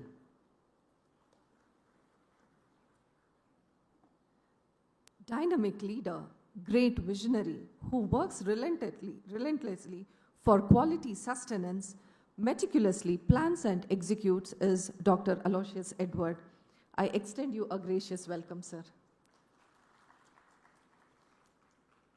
Shubham karoti kalyanam, arogyam dhanasampadam, shatru buddhi vinashaya, deepa jyoti namostute. I fold my hands before the light that brings prosperity, auspiciousness, good health, and abundance of wealth. I now invite the dignitaries on the dais to please come forward for the lighting of the lamp. Kindly rise during this auspicious moment.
The Government of Karnataka is organizing 5th edition of the International Trade Fair on Organics and Millets 2025 in Bengaluru from 24th to 26th January 2025. To provide us insights about the International Trade Fair, we have amongst us Dr. Tanay Joshi, Scientist, Country Coordinator and Research Manager, India and Tanzania, Department of International Cooperation at Research Institute of Organic Agriculture, FIBL. I now humbly request Dr. Tanay Joshi to give us a prelude about the events leading to International Trade Fair on Organics and Millets 2025.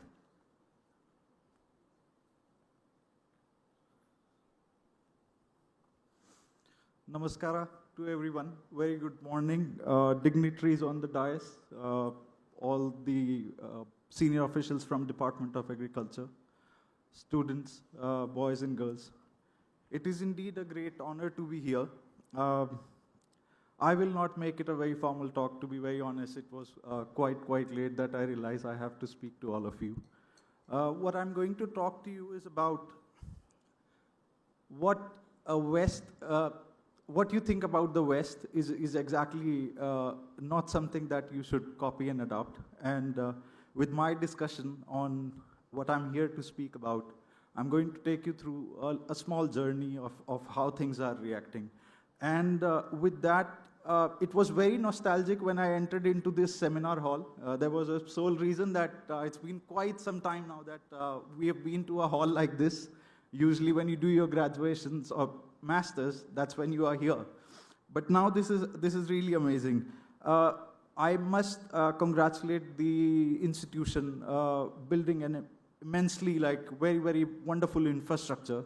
You've got all the facilities, and it's really pleasing to see the academic sanctity being maintained in the institution, which is of topmost priority, especially now when, again, we mock or we mimic the West. So this is something very beautiful that I've seen. Well, when I was planning to write, so I just prepared a little bit on this dais when I arrived a while ago, and I was thinking I had to write, young, bright minds. But then I chose to add few more words to talk about you.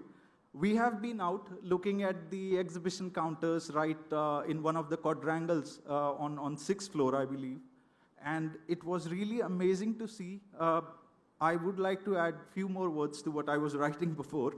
You are not just young, bright. I have seen some of the great, creative, innovative, and really wonderful, curious minds.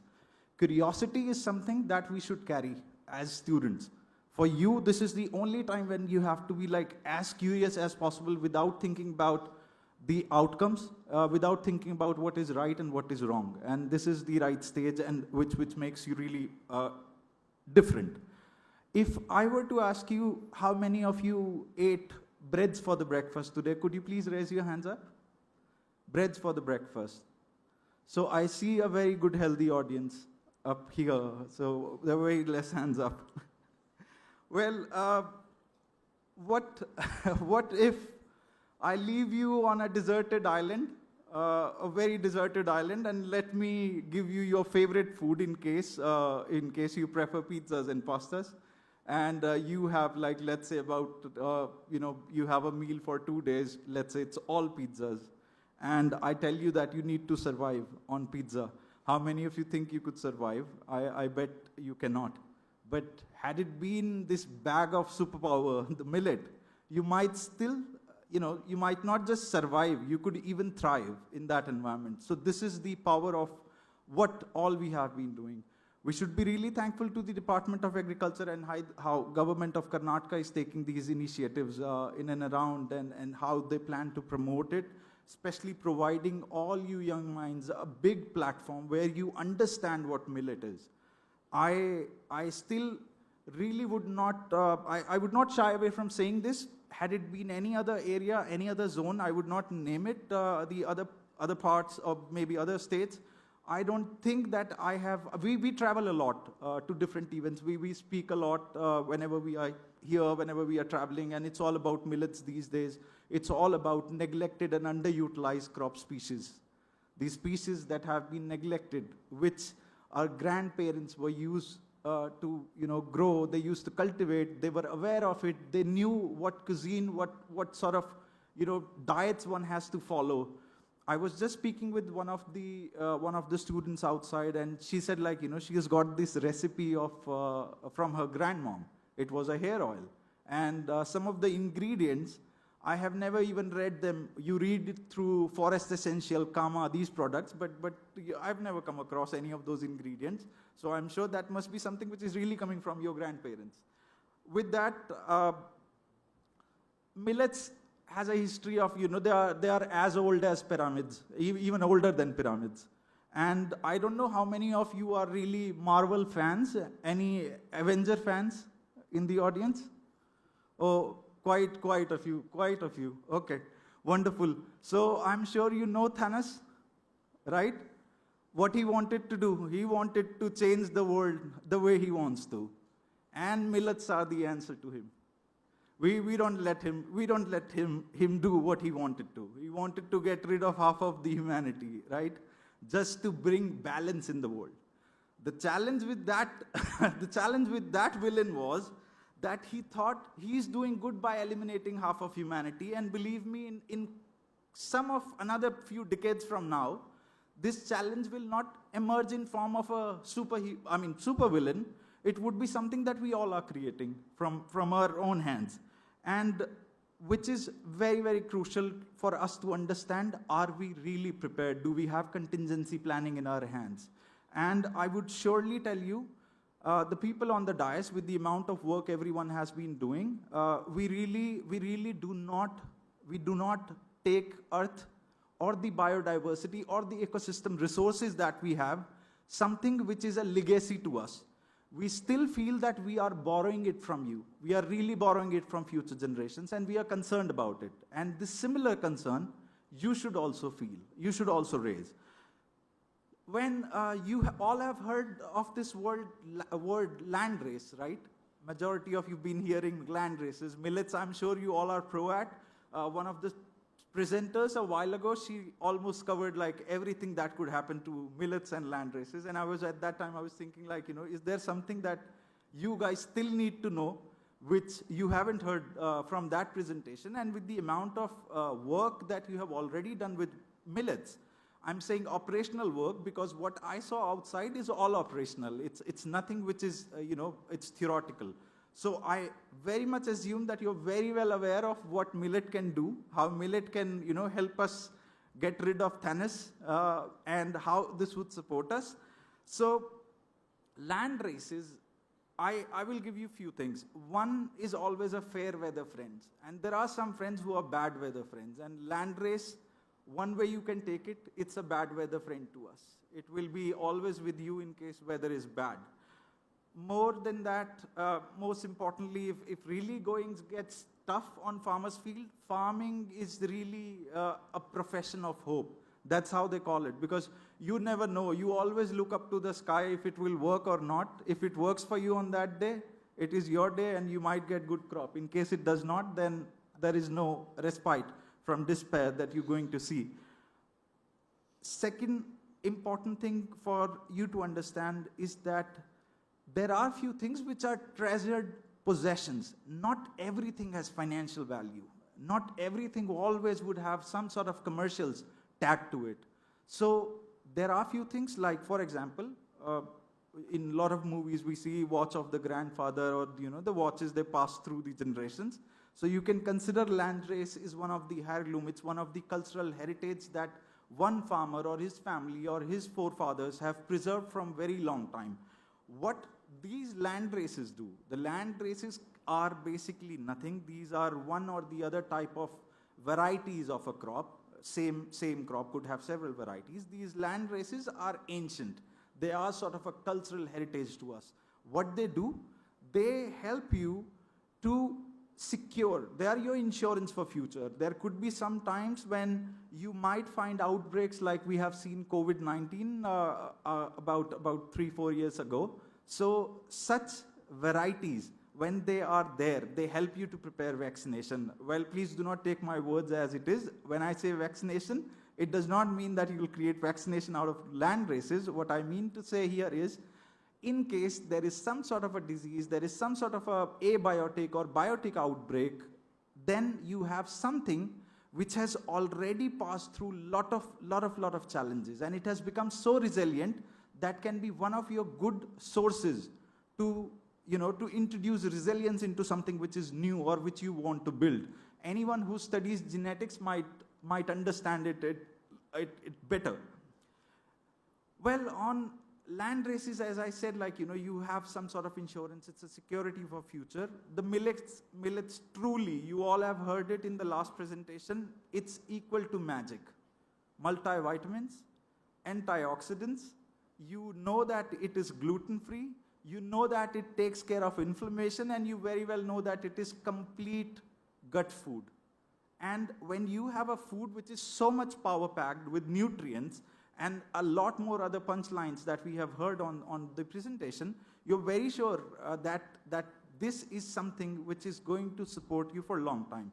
Now, of course, we know what nutrients and multivitamins and other things are, but you have to understand that there are few important components, the calciums, the iron, and especially important food for all of you, which is brain food, which helps you to increase your focus. Since you must be also planning to become one of the IS officers, somebody needs more focus, you have to resort to foods like millets, which are magnesium rich, and they help you to study. Of course, we are not planning to build your resilience to do an overnight binge on Netflix, but certainly for studying you can utilize your magnesiums and they can support you. Most importantly, they are less stress on the environment. They are less burden on the environment. You have already seen how much amount of water cultivating 1 kilo of rice takes.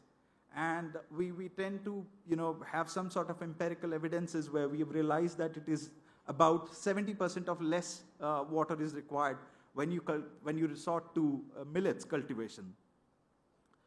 Mostly what you have to do, not talking about research. Of course, I come from Research Institute of Organic Agriculture. It's based out in Switzerland, and we are about an hour's train ride from Zurich, the main city.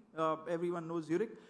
The Research Institute of Organic Agriculture focuses only on organic agriculture. We try to work on research and development, promoting organic agriculture, scaling up of organic practices, and we advocate for organic produce and how organics work. Very briefly, organic runs on 4 principles. Principle of health, ecology, fairness and care, and health everyone is aware of. Ecology, everything around you, you want to be sure that you are really not extracting resources, you are not, you are recycling what is available to you. You are being fair to species, and you are really taking care of Earth, and that's organic. And there are a lot of labels, lot of certifications. There is a lot of technical terminology that goes behind organic, and it's not just a simple case. You have to follow certain principles which are required. And to you, what is call for action for students? Please try to eat millet at least once a week. I hope after you have seen ITF, once ITF will be launched on 23rd of this month, we encourage all of you to be part of it. You would see that how important millet and the agroecological transformations are to reduce this burden of climate change which is on our shoulders.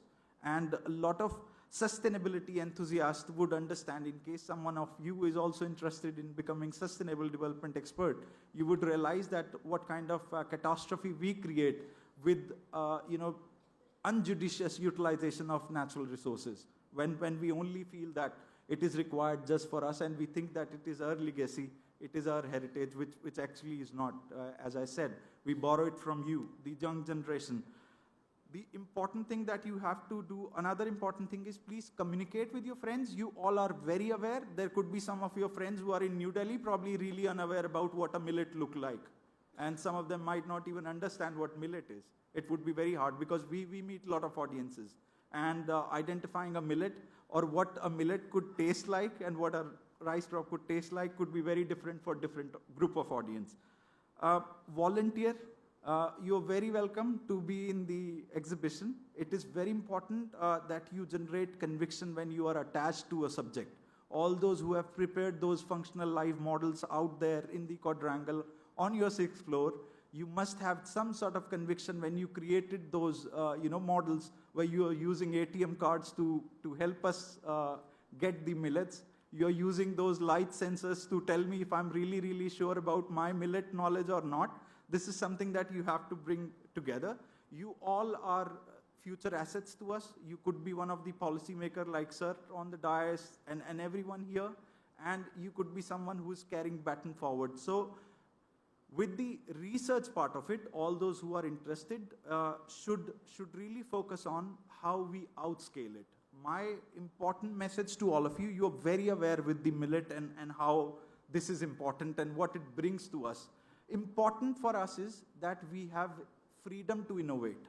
And I think institutions like this, it's quite visible that it allows you to freely innovate. That's why you have this opportunity to create all those ideas you have. How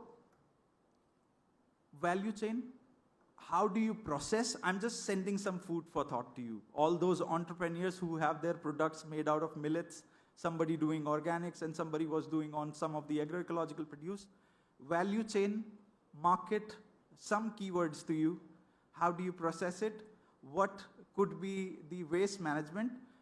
Millet is good, but can you utilize its waste and then you can make something important out of it? That is, I should say, the circular economy, in case these are some of the words that some of you who are already into venturing into business could be helped with it. Moreover, to all of you, as I conclude my words, there are few things that I would like to tell you that you should take back and which will help us to compete with the West in very good spirit.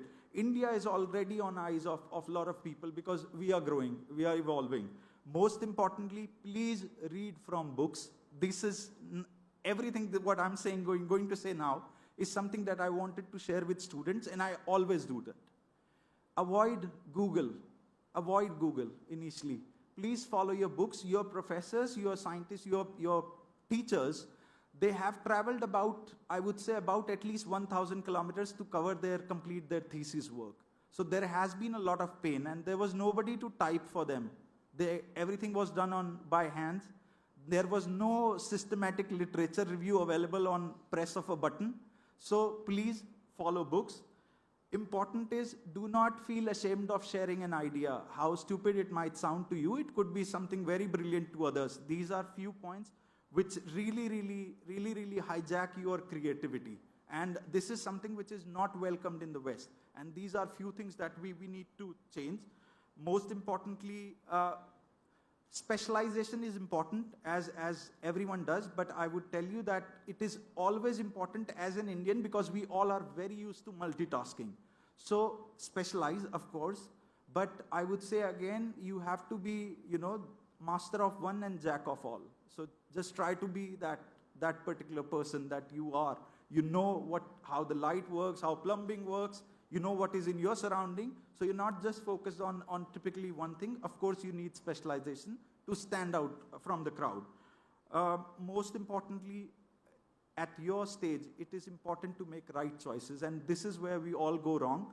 With all that food for thought I have given to you in this short span of time, I hope you will take back good memories from these events. You will carry these learnings back with you. With that, I would really like to thank the Department of Agriculture, you, sir, for improving the infrastructure and providing students with all the freedom. Thank you so much. I wish you a wonderful day. Please do come to ITF 25. Thank you.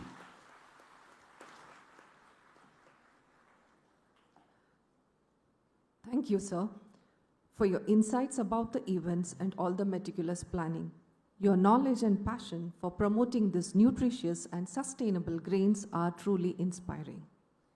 I now welcome a luminary who appreciates yesterday and works for the better tomorrow, who is known amongst all of us for his vision, determination, and driving all of us towards excellence, our Honorable Principal, Reverend Father Dr. Augustine George.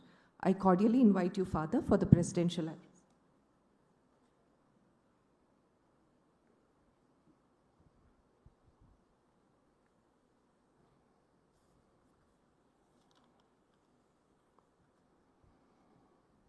Most distinguished Sri Y.S. Patil IAS, the Commissioner, Department of Agriculture, Dr. G.T. Putra, Director, Department of Agriculture, Mr. Venkatraman Reddy, the Additional Director, Dr. Tani Joshi, the Scientist, the Country Coordinator and Research Manager, Srimati Namerta Sharma, Senior Team Leader, the German International Cooperation, Dr. Aloysius Edward, the Dean, Faculty of Commerce and Management, Dr. Kailis Jude, Dean, Faculty of Science, Dr. Pia Johnson, the convener of the pre-event, and the most distinguished directors, additional directors sitting in the off the dais, faculty members and my dear students, It is with a great pleasure and pride I extend a warm welcome to all of you to this significant event, pre-event to the International Trade Fair on Organics and Millets 2025. I greatly acknowledge and appreciate the gracious presence of the Commissioner, the Directors and Additional Directors, and the Secretaries for gracing this occasion that shows your dedication and commitment to the healthy and the wealthy society. Government of Karnataka has played a pivotal role in advancing this cause, particularly through the innovative programs aimed at educating farmers, consumers, and industries about the significance of millets. And today's event exemplifies this commitment and serves as a powerful platform for fostering the dialogue, collaboration, and action. When the organizers approached us to host an event of this significance, we were delighted to extend our support. As an institution committed to fostering the knowledge and the sustainable practices, it is our privilege to organize this event, which underscores the immense importance of the millets. Often they're celebrated as super grains, the millets are the cornerstone of the sustainable and healthy diets, rich in nutrients and beneficial for the planet and our well-being.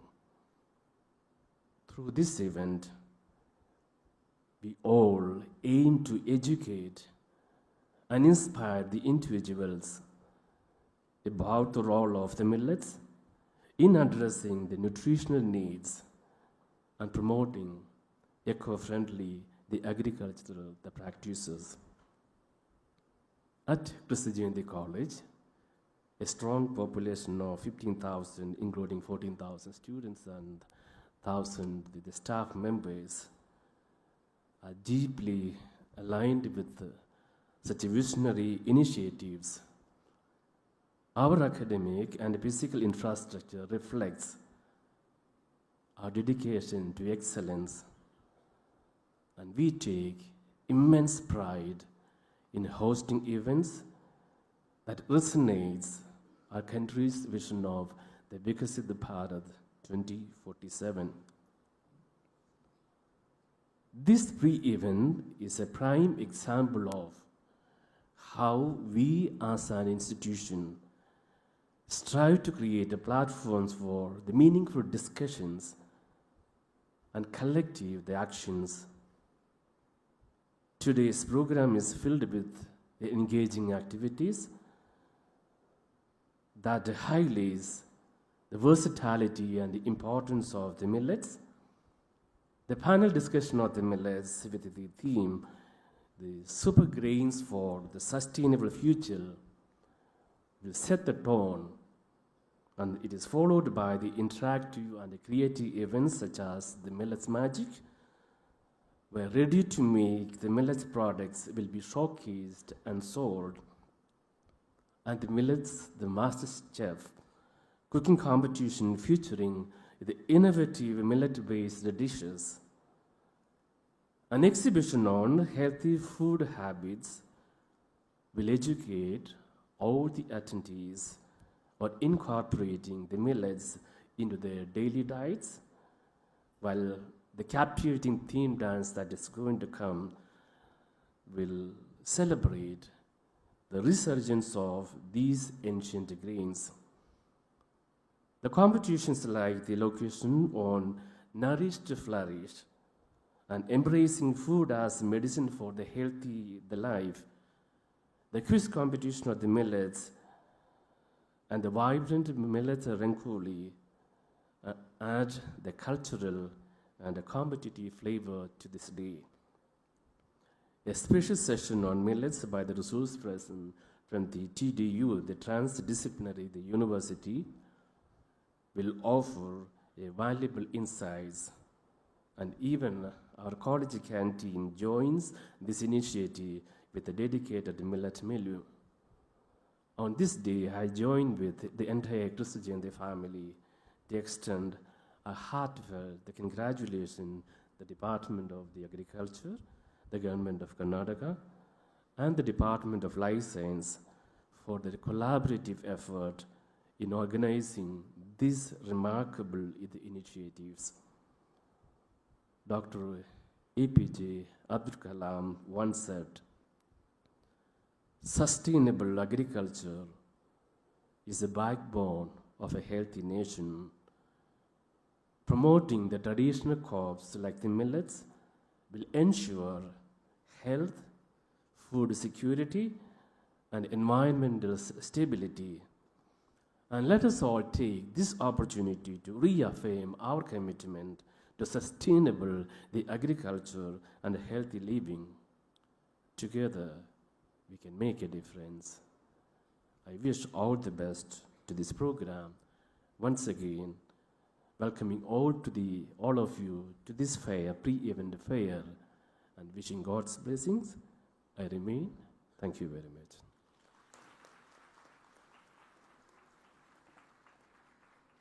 Dear Father, your efforts for the holistic development of the students and your vision for outcome-based education has made the flag of 𝐏𝐫𝐞-𝐄𝐯 College fly high with various awards and recognitions. Thank you, Father. We are truly honored by the presence of Shri Y.S. Patil, IAS, Commissioner, Department of Agriculture. I now humbly request you, sir, to share your thoughts and words of encouragement with us through the inaugural address.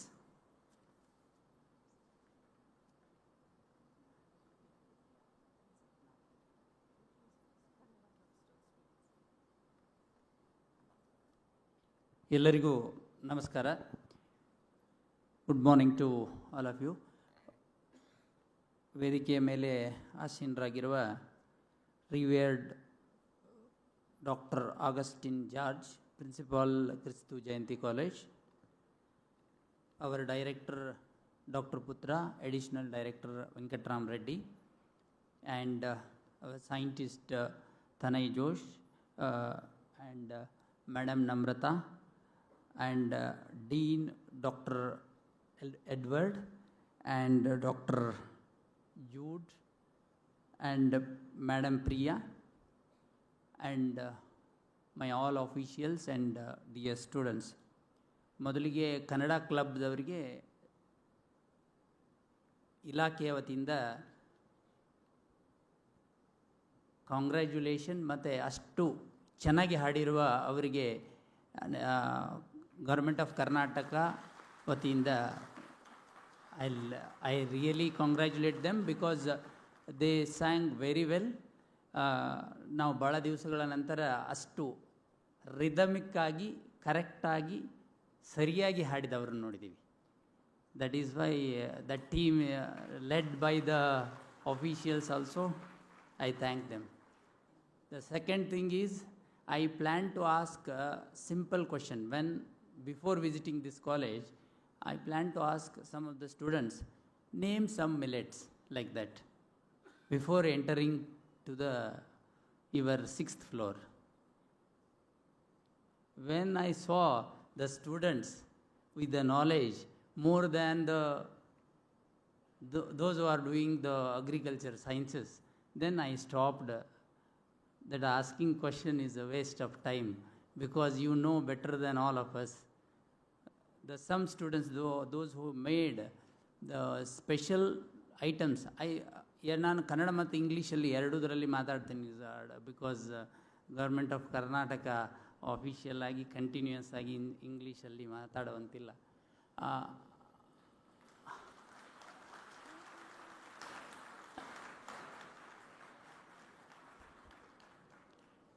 Sir, actually you started with 9 students. and today you are 14,000 students. That itself is a remarkable thing by you and your team. That why I selected this college. Yarigadu question bartadala. Sir told that there are around 47,500 colleges in the whole of country, and in our state itself around 6,000 colleges are there. Why I choose this college only? Doubt ಬರ್ತದೆ, ನಾಳೆ ಕೇಳ್ಬೋದಲ್ಲ ಇದನ್ನೇ ಯಾಕೆ ನೀವು select ಮಾಡಿದ್ರಿ ಅಂತ ಹೇಳಿ. Then I have to be in a position to answer it in proper way and with a proper justification. ನಾವು ಹಾಗೆ ಏನು ಸೆಲೆಕ್ಟ್ ಮಾಡಿಲ್ಲ ಈ ಕಾಲೇಜ್. ಸುಮ್ಮನೆ ಒಂದು ವಿಚಾರ ಬಂತು, ಹೆಸರು ಚಂದಿದೆ ಅಲ್ಲ ಕ್ರಿಸ್ತು, ಅದಕ್ಕೆ ಕೇಳಿದರೆ ವೈ ಇಟ್ ಈಸ್ ಕ್ರಿಸ್ತ ಕಾಲೇಜ್ ಯಾಕಿಲ್ಲ ಅಂಥೇಳಿ. ಕ್ರಿಸ್ತು ಇಟ್ ಈಸ್ ಇನ್ ಸಂಸ್ಕೃತ್, ಕ್ರಿಸ್ತ ಇಸ್ ಕಾಲ್ಡ್ ಕ್ರಿಸ್ತು ಅಂತ ಹೇಳಿದರು. ಇದನ್ನು ಸೆಲೆಕ್ಟ್ ಮಾಡಬೇಕಾದ್ರೆ ಅವರ director visited this college during millet fair only, millet program only. He told lot about this college, including the best, one of the best infrastructure in the whatever the college we visited. This is the best infrastructure and very clean. That is one of the already told best emerging college, cleanest college, all he told. That is the one. And my selection of this college, the reason is ಯಾರು ಭಾಳ ಕಷ್ಟಪಟ್ಟು ಮುಂದೆ ಬರ್ತಾರಲ್ಲ ಅವರಿಗೆ ನಾವು preference ಕೊಡಬೇಕು. Whoever comes with A strive, we should give importance to them. This college came like that. That is why we have selected this college. And after some time ಏನಾಗ್ತದೆ, ನಮ್ಮದು ಗೆಸ್ ಅಥವಾ ಏನು ನಾವು ಮಾಡಿರ್ತೇವಲ್ಲ ವಿಚಾರ, it may be like this, it may be like this, like this. We are doing ITF trade fair on January 23rd, 24th, 25th, not 24 to 26. It is on 23rd, 24th, 25th. This is the 6th international trade fair we are doing. Last year, Government of India, because of our effort and the systematic conduct of the trade fair, and also we have reached the last person, that is the farmer. The Government of India given the certificate of appreciation to the state government, Government of Karnataka. And next thing is international trade fair, we have different events. Similarly, this is also, I felt that this college also conducted this year. It is like a mini trade fair. You have conducted all the competitions, quiz competition and cooking competition and panel discussions, everything is there here also. And I really congratulate the Department of Life Sciences. They have conducted so well. And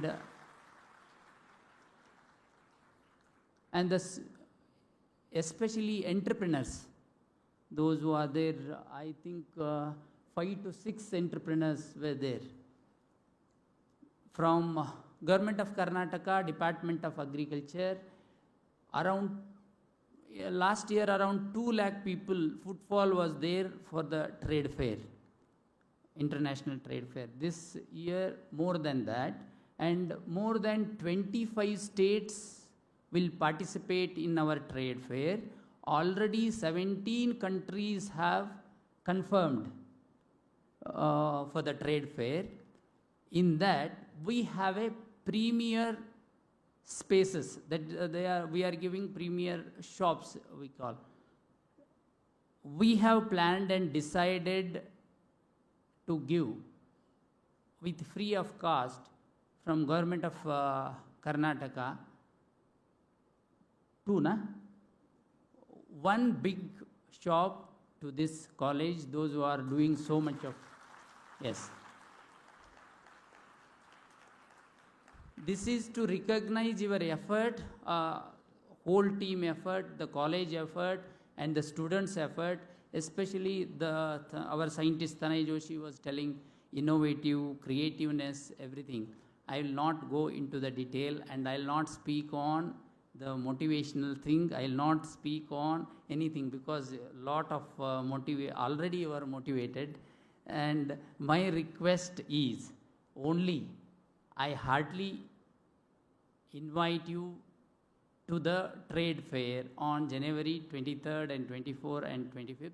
I request father and the principal to send every day some students to the trade fair. All 3 days, kindly send the students for the trade fair, and we will definitely make sure that proper arrangement will be done by the department.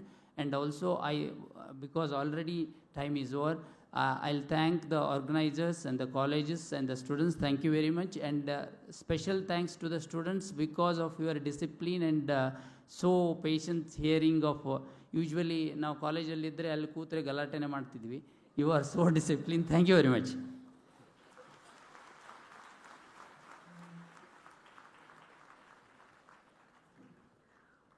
Sir, we deeply appreciate the time you have taken to be with us today and the wisdom you have shared. Your enthusiastic call to embrace sustainable living, explore the wonders of millets to be a transformative event. And thank you for the offer for us to be part of the International Trade Fair. Thank you so much, sir. As we look forward towards building a sustainable future, it is essential to embrace practices that are rooted in nature and nurture our planet. Millets symbolize sustainability, resilience, and nutrition. To mark this occasion and highlight the importance of millets in fostering a sustainable future, we have a very symbolic act. I humbly request our esteemed dignitaries to please come forward around the pot here and participate to fill the earthen pot with 9 different millets.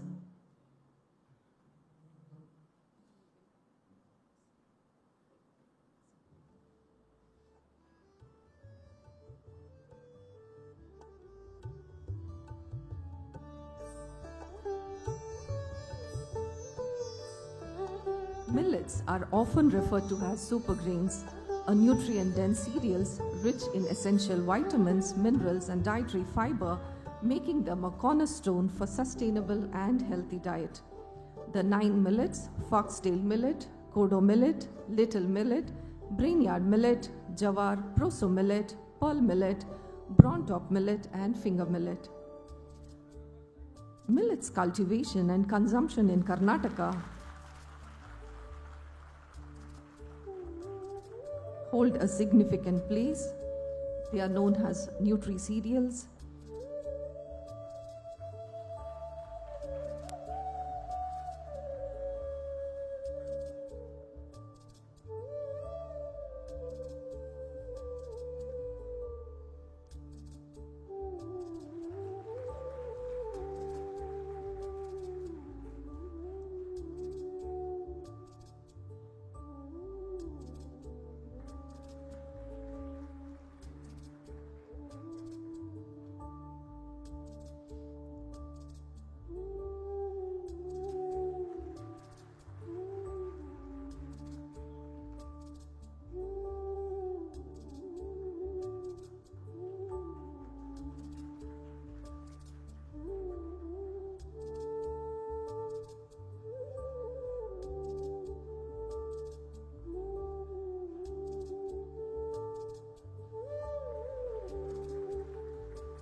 This meaningful gesture represents not just our commitment to promoting millets, but also our dedication to cultivating practices to ensure a healthier planet and a brighter tomorrow.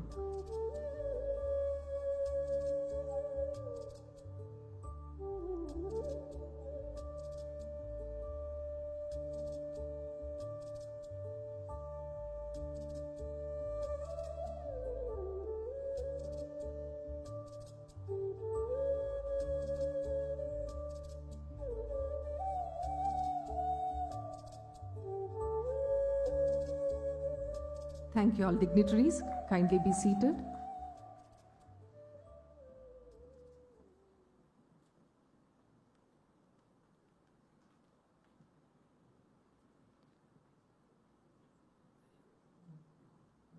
As a part of the pre-event, 𝐏𝐫𝐞-𝐄𝐯 College has conducted several competitions, events and programs for the students to create awareness on the importance of millets.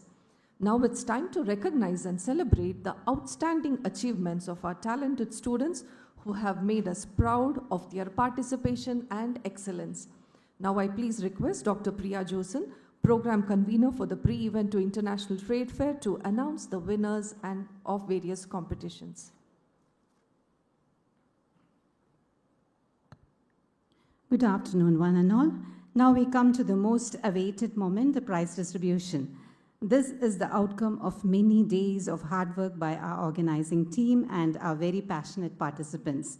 We got an overwhelming response from our enthusiastic students for all the events. Now I request Sri Patil, Secretary to Government, along with our Principal, Dr. Father Augustine George, to give away the prizes for the elocution competition. Request Patil sir and Principal Father to come to the front.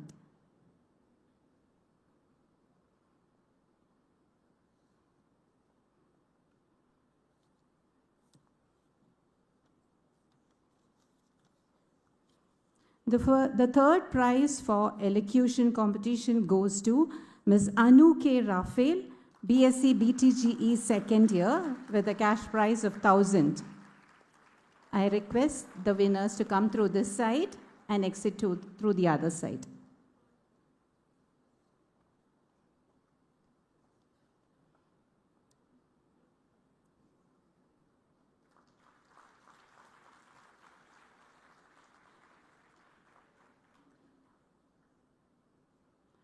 The second prize goes to Ms. Samantha Judy Dayal from BSc CSMM second year. She receives a cash prize of Rs 2,000.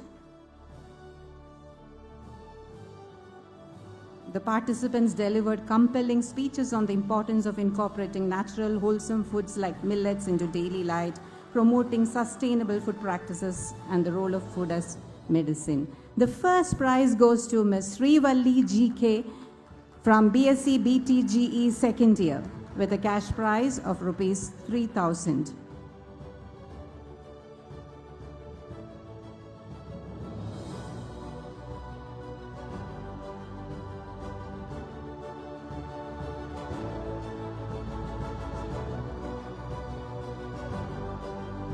Thank you, Patil sir. Now I invite Putra sir. Now I invite Reddy sir, along with our principal, to give away the prizes for the quiz competition Know Your Millet. The third place goes to the team comprising of Sneha ER from MSc MB second year and Anita Singh of MSc MB second year. They receive a cash prize of 1,000 rupees.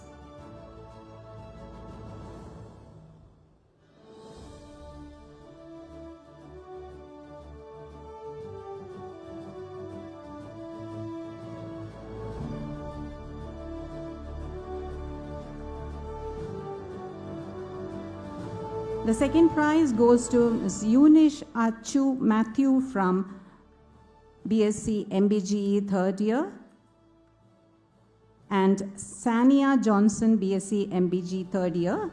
They win a cash prize of Rs 2,000. The quiz competition invited students to participate in an exciting challenge that evaluated their knowledge on millets.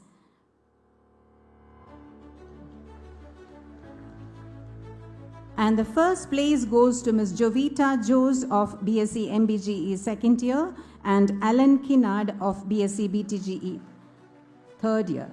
Let's give them a big round of applause. They win a cash prize of Rs 1,000 for the quiz competition.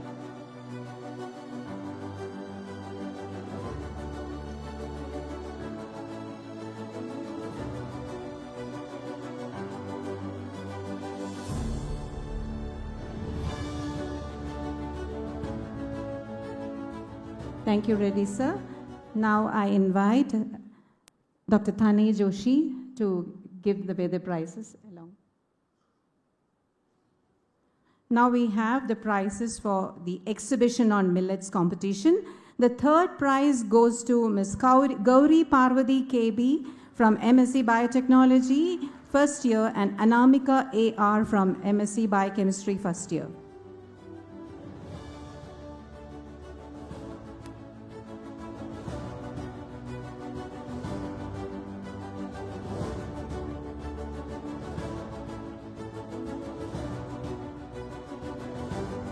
Let's give them a big round of applause. They win a cash prize of ₹1,000. The second prize goes to Maneri Joshnavi and Akash Natpai from BSc Botany Biotechnology, third year. They win a cash prize of ₹2,000.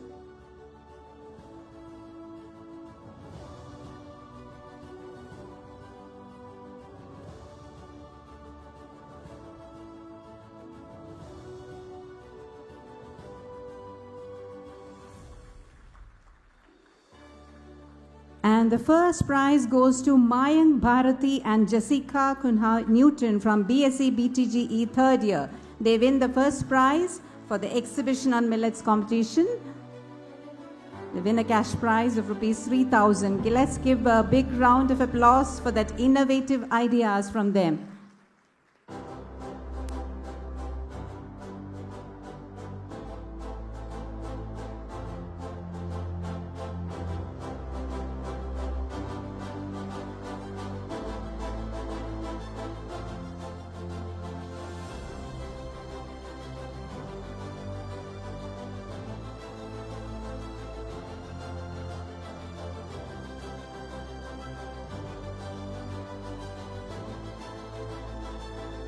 Now thank you, sir. Now I invite Namrata Sharma, ma'am, to come in front of the dais to distribute the prizes for the last competition, the Millet Master Chef competition. Any guesses?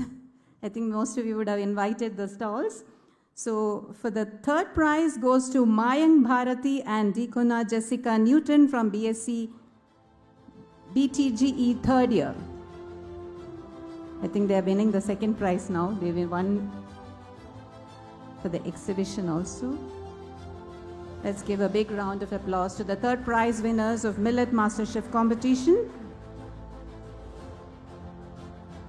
The second prize goes to Shiny Angela A and Hamsa B M of BSc BOBT Botany Biotechnology competition, third year.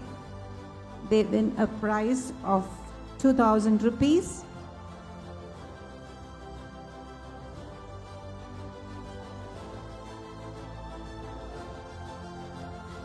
Let's give a big round of applause to the second prize winners of Millet Master Chef.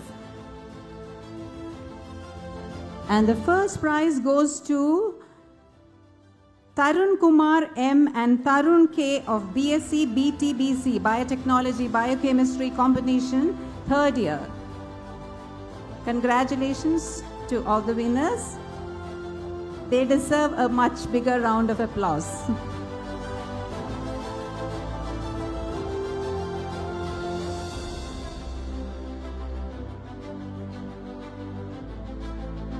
Thank you to your father and dignitaries for doing the honors. Our special appreciation to all the students who participated in all the events based on millets, the millet rangoli, which you saw as you stepped in, the millet magic, ready to make millet products by our own students, and the Biopreneur students whose products are kept in the gift hampers, and the students performing the theme dance on resurgence of millets just after the inaugurations. Congratulations to all the enthusiastic participants and winners. Thank you. Special appreciation to all the faculty members and student volunteers who worked relentlessly for the efficient execution of all the events and competitions. Thank you.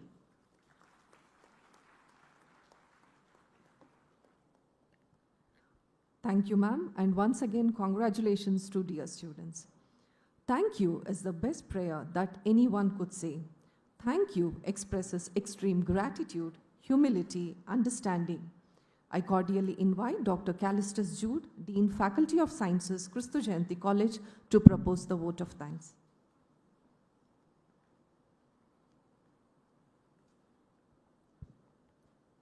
Honorable Shri Patel, Chief Guest of the Day, honorable dignitaries on the dais, faculty members, members of the press, and dear students. It is a privilege to gather here today at this pre-event to the International Trade Fair on Organics and Millets. This occasion served as a powerful reminder of the critical role millets play in shaping a sustainable future. As we stand at the crossroads of global challenges, events like this are vital in promoting awareness and collaboration, bringing together policymakers, innovators, and stakeholders to champion these crops and their contribution to a healthier planet. On this momentous occasion of the pre-event to the International Trade Fair, it is my privilege to express our heartfelt gratitude to the dignitaries whose vision and support have made this event possible. Our heartfelt gratitude to our chief guest, Shri Y.S. Patil, IAS, Commissioner for Agriculture, Government of Karnataka, for his gracious presence at 𝐏𝐫𝐞-𝐄𝐯 College to inaugurate the pre-event, his continued dedication to advancing agriculture in our state, his insightful strategies, and tireless efforts towards creating a robust platform for farmers and stakeholders have inspired the Department of Agriculture of our state to make many initiatives forward with enthusiasm and responsibility. Sir, we are deeply honored by your presence here today. I request our beloved principal, 𝐏𝐫𝐞-𝐄𝐯 College, to present the memento and a gift hamper to Shri Y.S. Patil as a token of gratitude.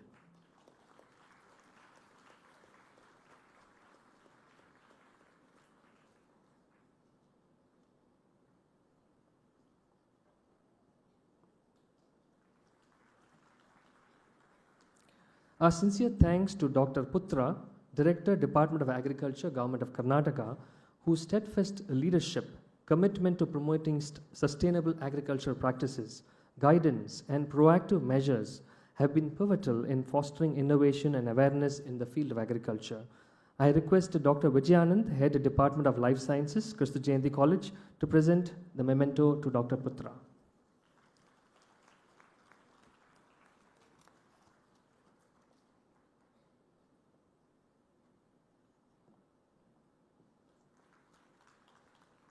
A heartfelt thanks to Mr. Venkateramana Reddy, Additional Director, Department of Agriculture, for his gracious presence and his strategic guidance in steering this pre-event. I request Dr. Aloysius Edward to present a memento to Mr. Venkateramana Reddy.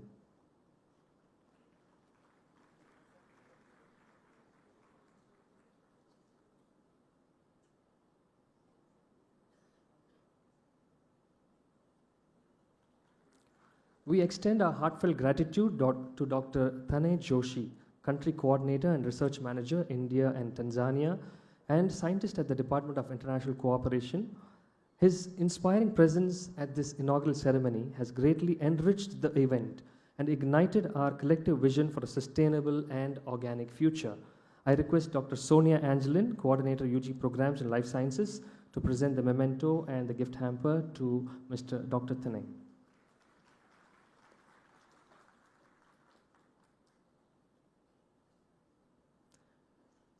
We express our deepest gratitude to Ms. Namarta Sharma, Senior Team Leader at the German International Cooperations. Madam, your inspiring presence has added immense value to this event. As a gesture of gratitude, I request Dr. Priya Josen to present the memento and the gift hamper to Ms. Namarta.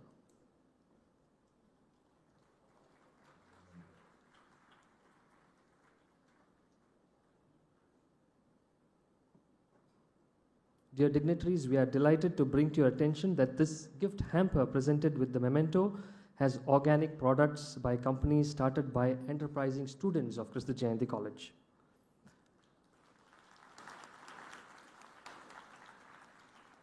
We thank Father Dr. Augustine George, our principal, for his exemplary leadership and guidance in making every program at our college a grand success. His vision and steadfast support have been instrumental in shaping every aspect of this program, ensuring its seamless execution and alignment with its goals. Thank you, Father. We thank Dr. Aloysius Edward, Director of the IQAC of our college and the Dean of Faculty of Commerce and Management, for his inspiration and proactive initiative in organizing this pre-event.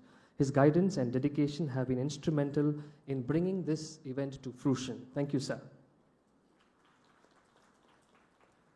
A bouquet of thanks to officials from the Department of Agriculture, Government of Karnataka, Additional Directors of Agriculture, Mr. Karnakar Reddy, Mr. Bal Reddy and Mr. Anthony, Joint Directors of Agriculture, Mr. 𝐏𝐫𝐞, Ms. Kalavati and team, Ms. Deepaja and Ms. Rupa, and to Ms. Gayatri, Deputy Director of Agriculture. Thank you, dear officials. We extend our heartfelt thanks to Dr. Priya Josen, Coordinator, PG Programs in Life Sciences, who, alongside Ms. Mathura from the Department of Agriculture, have worked tirelessly in meticulously planning and executing this event. Their dedication and attention to detail in managing every aspect have ensured the smooth conduct of the competitions and the programs, making this event a resounding success. Thank you, Priya ma'am and Madhura ma'am. Sincere thanks to the Government of Karnataka and the Department of Agriculture for placing their trust in 𝐏𝐫𝐞-𝐄𝐯 College to organize this prestigious pre-event. It is a great honor and responsibility for our college to contribute to this noble mission of promoting millets and organics for a sustainable future. Additionally, we are deeply grateful to the assistant directors from the Department of Agriculture for their role as the esteemed jury for competitions, lending credibility and integrity to the evaluations. Thank you, dear officials. We express our sincere gratitude to Dr. Vijayanand, the Head Department of Life Sciences, Dr. Sonia, Coordinator UG Programs, Department of Life Sciences, faculty members of the Department of Life Sciences, Ms. Sridevi, Ms. Shivkumar, Assistant Professors in the Department of Media Studies and Social Sciences and Languages, and to our administrative and technical staff for their exceptional teamwork, guidance, and dedicated efforts in organizing this significant event. Thank you, dear teachers. Many representatives from the electronic and print media are present amidst us today.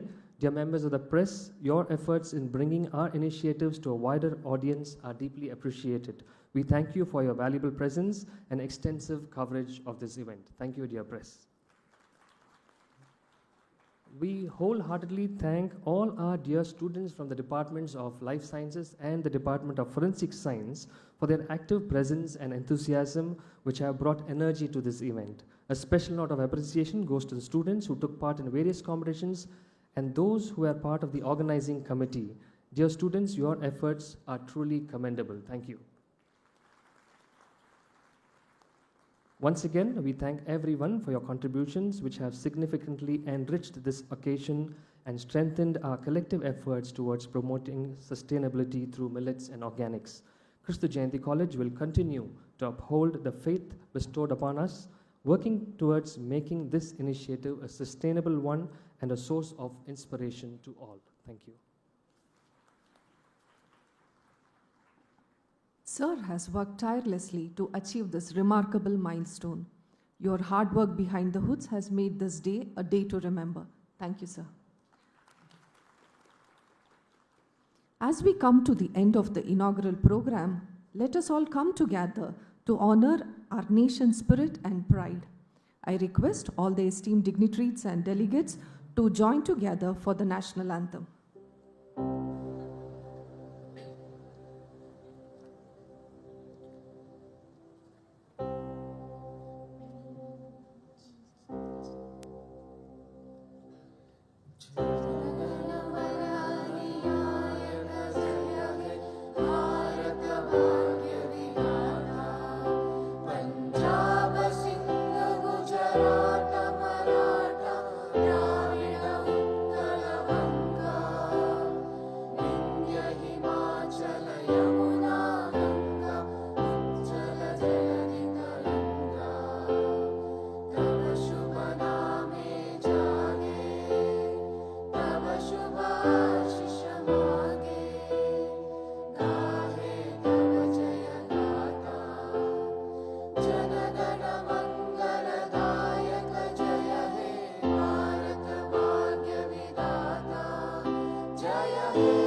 I kindly request the dignitaries to please occupy the seats on the audience side to witness a dance performance on the theme Resurgence of Millets by the students of 𝐏𝐫𝐞-𝐄𝐯 Dance Academy.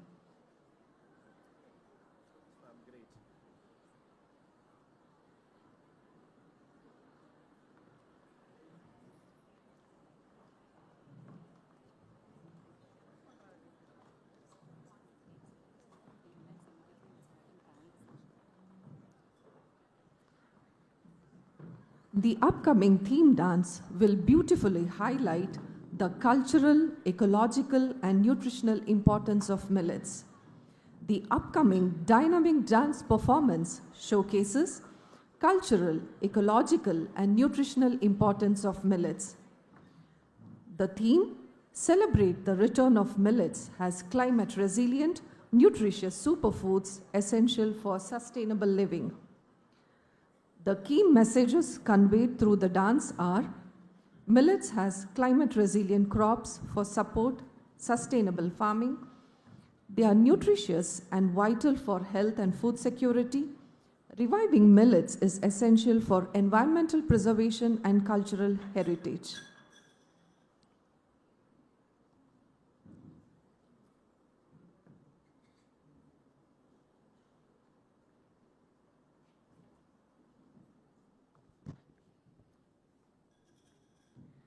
Good afternoon, respected dignitaries, delegates, and Jayantians.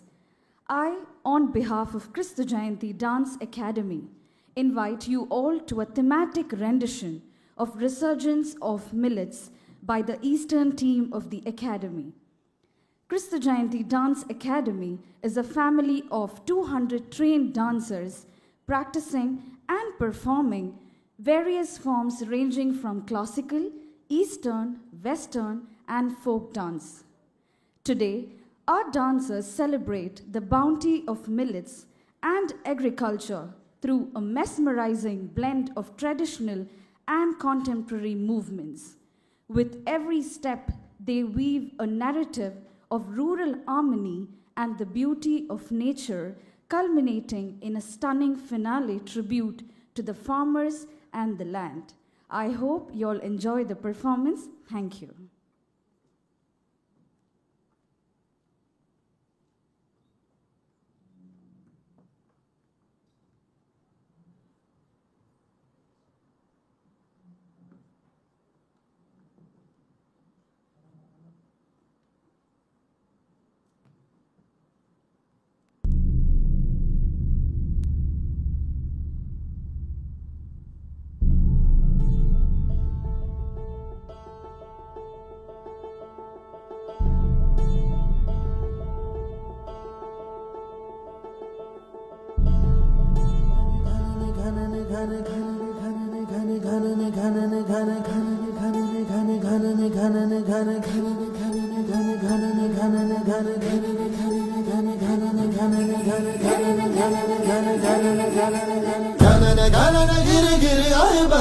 घन घन घोर car छाए बदरा धमक धमक गूंजे बदरा के डंके चमक चमक देखो बिजुलियां चमके मन धड़काए बदरवा मन धड़काए बदरवा मन धड़काए बदरवा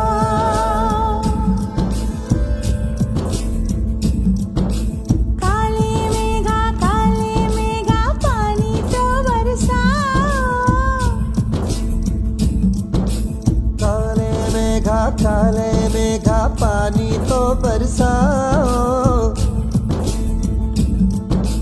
बिजली की तलवार नहीं बूंदों के बाण चलाओ मेघा छाए बरखा लाए गिर गिर आए गिर के आए कहीं मन मचल मचल नहीं चल संभल संभल दिन बदल तू घर से निकल बरसने वाला अब अमृत जल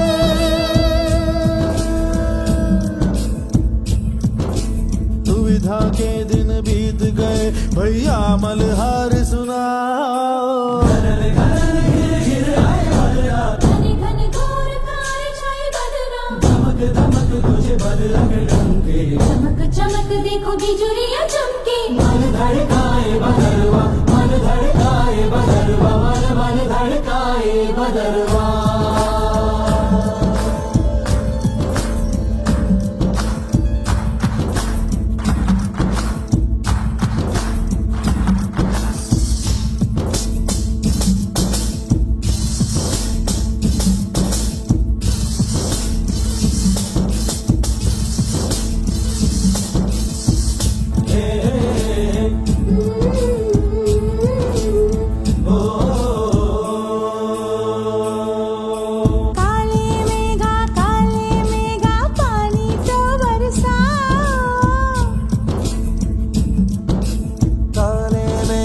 काले मेघा पानी तो बरसाओ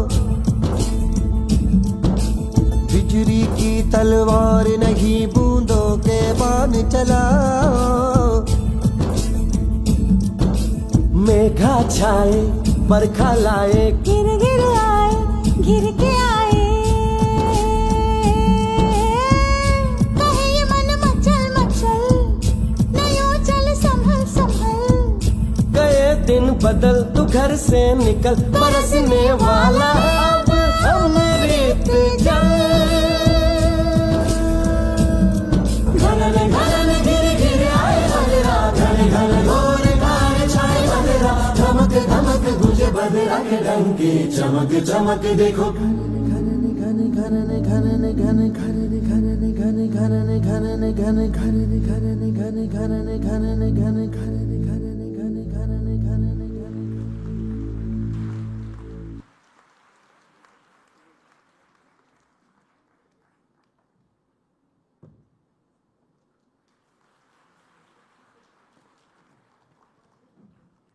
Such an amazing synchronized performance by the students of Kristu Jayanti Dance Academy. With this, we come to the end of the inaugural ceremony. Once again, thanking all the dignitaries for your dedication towards building awareness about millets as a cornerstone of sustainable food systems. Thank you all.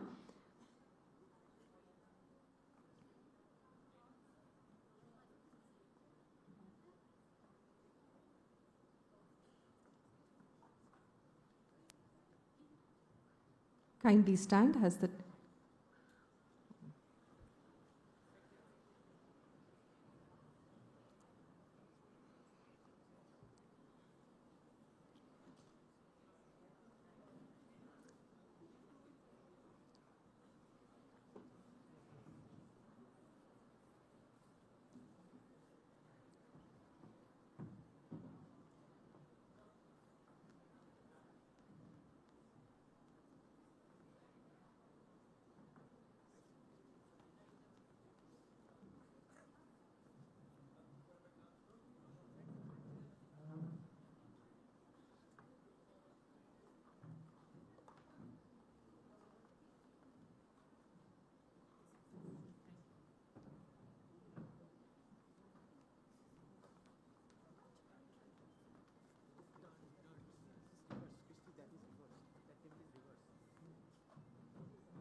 ಏನಪ್ಪ ಇಲ್ಲ ಇನ್ನೂ ಇದೆ ಇವಾಗ quiz ಇದೆ ಆಮೇಲೆ panel discussion ಇದೆ ಇನ್ನೊಂದು session ಮುಗೀತು ಮುಗೀತಪ್ಪ ನೆಕ್ಸ್ಟ್ ಸ್ಟಾರ್ಟ್ ಮಾಡೋದಾ ಇಲ್ಲ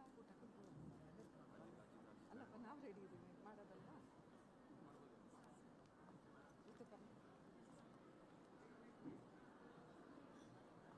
Students, please maintain silence as we are about to start with the quiz competition and the panel discussion.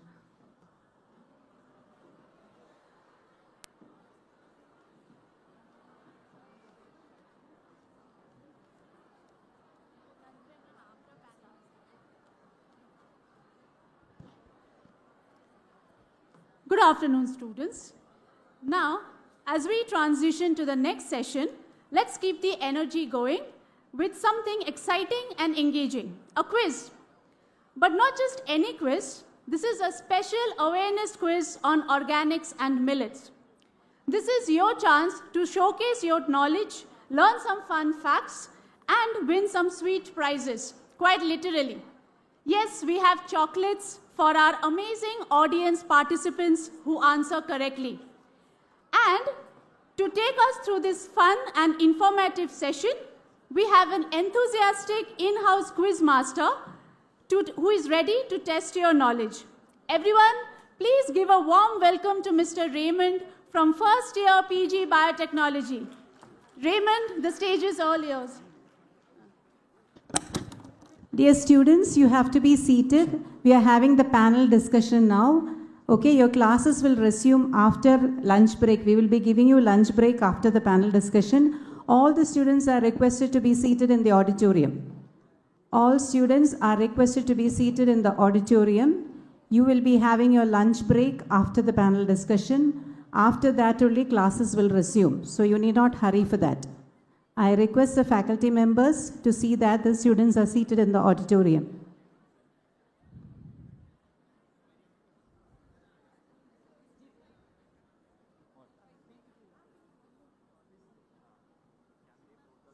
You can go for the washroom break, but you have to come back. Okay? Only those who need washroom break, please go and you have to come back. The panel discussion is starting immediately.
A very good afternoon to everyone present here. So as we have come to learn from today's session, millets are indeed an indispensable, asset of our country. So on this context, we're just going to have a few trivia questions, which if you answer, you will get a gift from our side. So this question is open to the members of the audience, so please feel free to answer and maybe win a gift from our side, okay? So to go ahead with the first question, the term millet is derived from the French word mil, which means what? What could it possibly mean?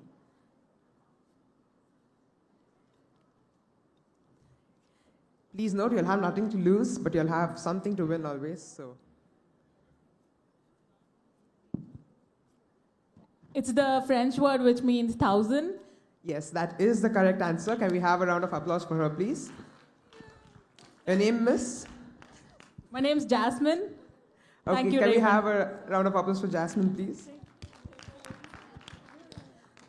Okay, we have another question. Which day is celebrated as the International Millet Day every year? I repeat the question. Which day is celebrated as the International Millet Day every year? This question is again open to all of you all. You'll have nothing to lose, something to win. Yes. November 16, celebrated as International Millets Day. No, that is the wrong answer, but good try.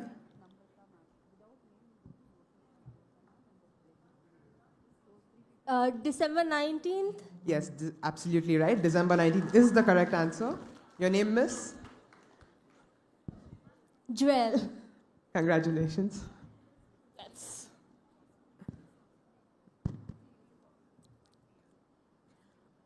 The next question, which millet is used to make injera, a fermented flatbread with probiotic benefits in Ethiopia?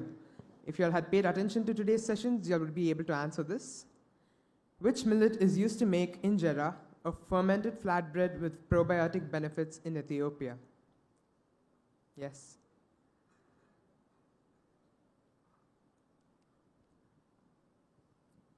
F. Teff is the correct answer. Your name, miss? Upasana. Congratulations. Audience, can we hear it a little more louder, please? Okay, this is something a little more along the general lines, so let's see who can answer this. What is the slogan for the International Year of Millets 2023? What is the slogan for the International Year of Millets 2023? Nothing to lose, something to gain. Rich in heritage, full of potential. Rich in heritage, full of potential is the correct answer. Your name, miss? Ammu. Congratulations, Ammu.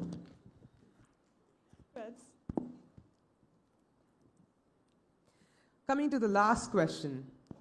You can take it or leave it. Which year was celebrated as the National Year of Millets of India? Which year was celebrated as the National Year of Millets in India? 2018. 2018 is the right answer. Your name, miss? Jaya.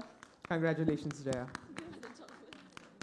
So let us all continue to celebrate millets as our prize possessions, and let us continue to consume it and practice sustainable agriculture.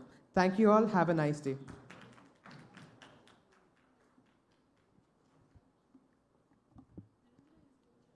A very good afternoon to one and all.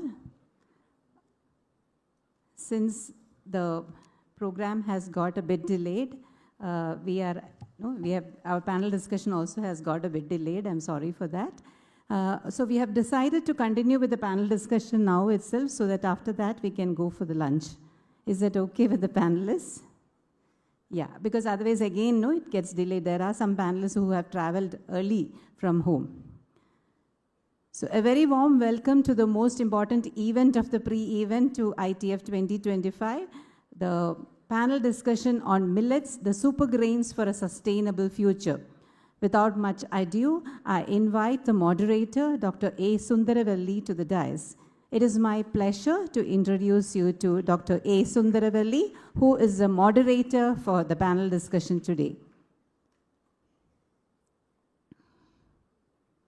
On behalf of the Department of Agriculture and Department of Life Sciences, we extend a very warm welcome to you, Dr. Sundaravelli. I request Dr. Sonia Angelin to welcome Dr. Sundaravelli with a sapling.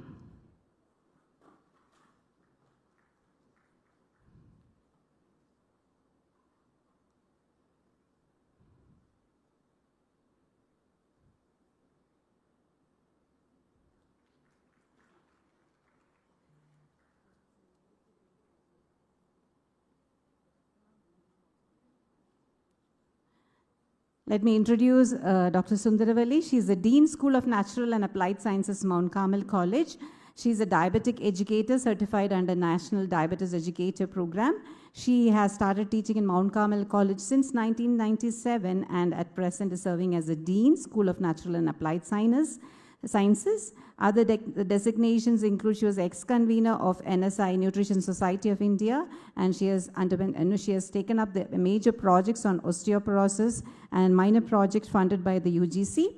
She has published many books, and one of her 2 books on merry millets and shield your bones to combat osteoporosis.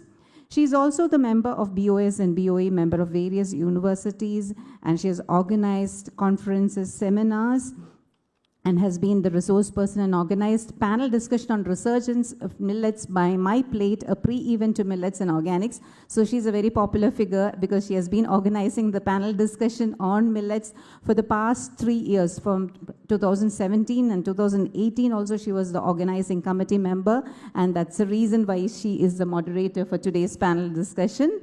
And she has areas of interest includes research, teaching in food science, dietetics, and she is also an entrepreneur, proprietor of a faculty startup, Mritika Millet Adda at Mount Carmel College. So we extend a very warm welcome to you, ma'am. Now I invite Dr. Shamla Devi LN to the dais, the founder of 𝐼𝐺𝐿. Ma'am was here. Okay. Now I invite Dr. 𝐏𝐫𝐞-𝐄𝐯, holistic WFPB nutritionist. Ma'am, could you come onto the dais? Please give a big round of applause to Dr. 𝐏𝐫𝐞, the panelist for today. Please be seated, ma'am. Dr. 𝐏𝐫𝐞 is a holistic WFPB nutritionist and a founder of Holistic Health with Dr. 𝐏𝐫𝐞. Now, on behalf of the Department of Agriculture and Department of Life Sciences, we extend a very warm welcome to you, ma'am. I request Dr. Reena Josephine to present a sapling as a token of our love.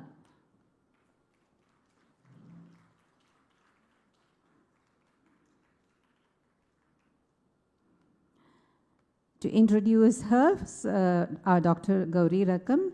She is passionate about food and the wonders it can do for humankind, both in health and ill health.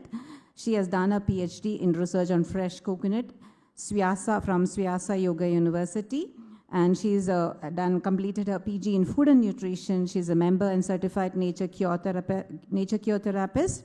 She's also a certified diabetes educator, certified yoga instructor and therapist, certified lactation consultant, certified sports nutritionist, trained in yogic management of back pain, diploma in nutrition for health promotion and disease prevention.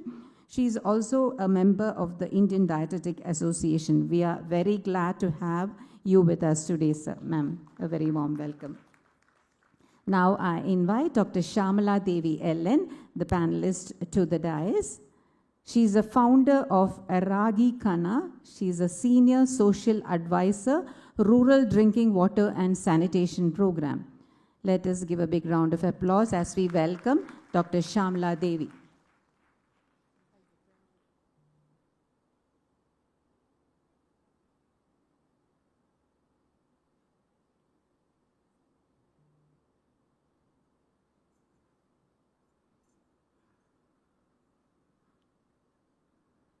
On behalf of the Department of Agriculture and the Department of Life Sciences, we extend a very warm welcome to you, Dr. Shamla Devi. Now I ask Dr. Esther Shobha to present a sapling to Dr. Shamla Devi as a token of our love.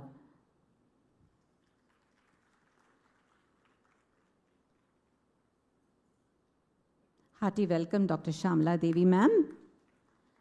Ma'am has done a PhD from the Institute of Social and Economic Change, Bangalore, way back in 1979 to 81. She has worked as a lecturer in National College, Jayanagar, Bangalore, and she has been associated with 𝐼𝐺𝐿 in the past 8 years. Her experience includes her roles in environment, sustainability issues, and rural development. She is a senior social advisor, Rural Drinking Water and Sanitation Program, and a consultant evaluation of rural drinking water supply and sanitation program in Karnataka, UP, Tamil Nadu, and Orissa. And she has worked in the National Institute of Public Cooperation and Child Development, Bangalore. She has many, if you look at the experience she has in many areas, she is basically a social worker. And we are very glad to have you with us today, ma'am. Hearty welcome. The next panelist, we have Chef Rajesh Kumar, Assistant Professor Culinary, Army Institute of Hotel Management. Let us give a big round of applause to Chef Rajesh Kumar.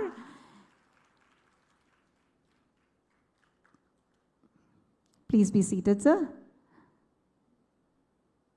On behalf of the Department of Agriculture and Department of Life Sciences, we extend a very warm welcome to Chef Rajesh Kumar. Now I request Dr. Sonia Angeline to present a sapling to Chef Rajesh Kumar.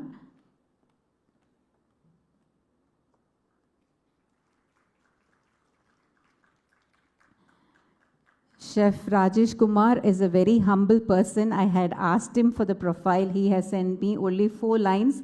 It is not the profile which matters, it is what he does. So I don't have much to read about him. I am sure that he does a lot towards, towards the catering and culinary expertise. He has got a lot of it. And he has done research on forgotten food on Kongunad cuisine, and has promoted in 12-star hotels in India. That is something great.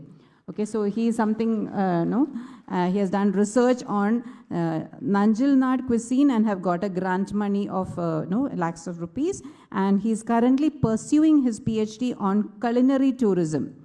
So a very warm welcome to you, sir.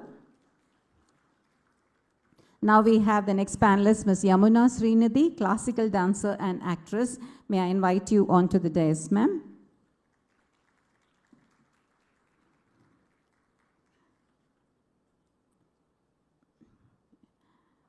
Yeah.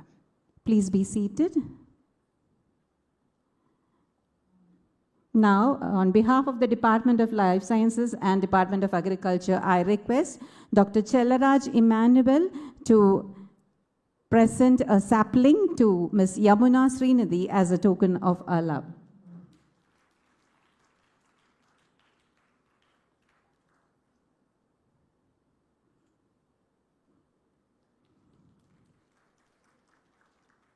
Thank you. Ms. Yamuna Srinidhi is an internationally acclaimed classical Bharatanatyam dancer who has not only given over 1,000 performances across India and US, but has also taught classical dance to over 1,500 students. She is a proud recipient of many awards and recognitions. The 3 Karnataka States Awards include the prestigious Women Achiever Award, Kannada Sahitya Parishat Award for preserving and promoting Kannada in North America, and Karnataka Kanmani State Award 2022 from the Department of Youth Empowerment and Sports for her services in the field of Indian classical dance, social service. She was bestowed with Natya Kovide National Award by the Honorable Prime Minister of India. The 3 international awards for her dedication to promote Indian classical dance forms in foreign countries include the Distinguished Artist Award from the city of Sugar Land, Texas, USA, Distinguished Artist Award from the city of Pasadena, USA, and the Honorary Dance Diploma from Mayor of Santa Catarina, Mexico. She is also a well-known actor, having immense talent, and she has acted in 51 Kannada movies with all the leading stars of Karnataka, 3 Telugu and 2 Tamil movies. She is a very popular face on Kannada television and has acted in 18 mega serials in major roles, and she also does in web series. She voluntarily conducts soft skill development and employability skill sessions for NCC cadets. She is a very dedicated NCC cadet, and that's how we connected with her. We have Lieutenant Colonel Kushbu from our Department of Life Sciences, so she has heard the motivational talks. She is also an NCC cadet. So it is a very long, I have taken very few from her biodata. So a very warm welcome to you, ma'am.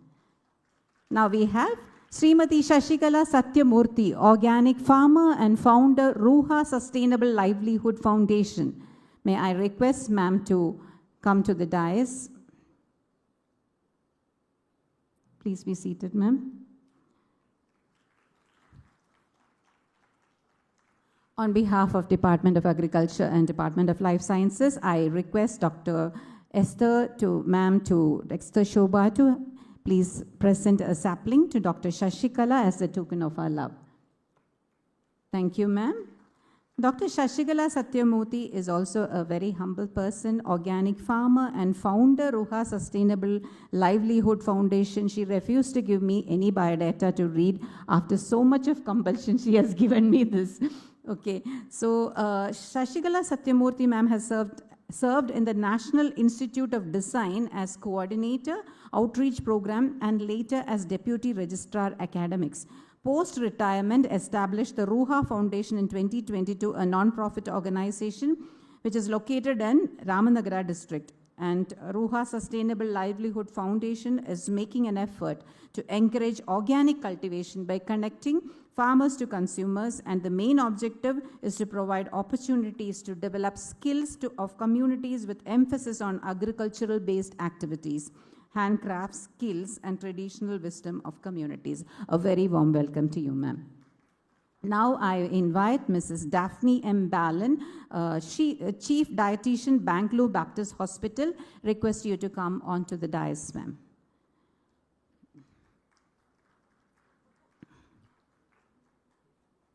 I request Dr. Reena Joswin on behalf of the Department of Agriculture and Life Sciences to present a sapling to Ms. Daphne M. Ballin.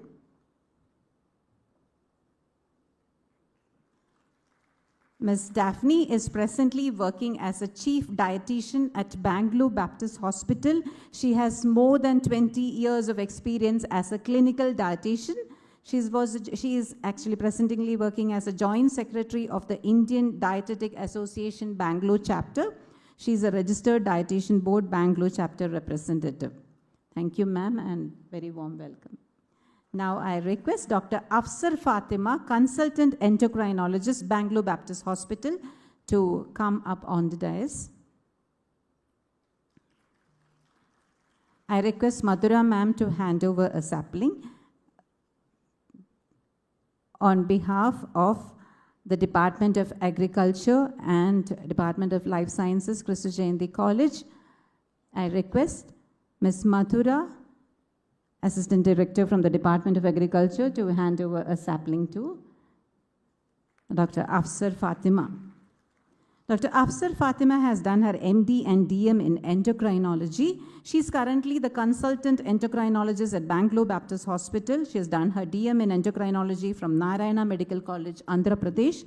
MD in general medicine from PES Institute, Andhra Pradesh. She is a member of the ESI and the KES. She has been a speaker and chaired sessions at conferences, published articles in national journals, co-authored chapters in books, and have attended and presented posters, papers at national and state level conferences. So now you can see that we have a very distinguished cream people over here for the panel discussion from different areas of expertise where they have done their, they have shown their capacity in whatever areas they have been working with.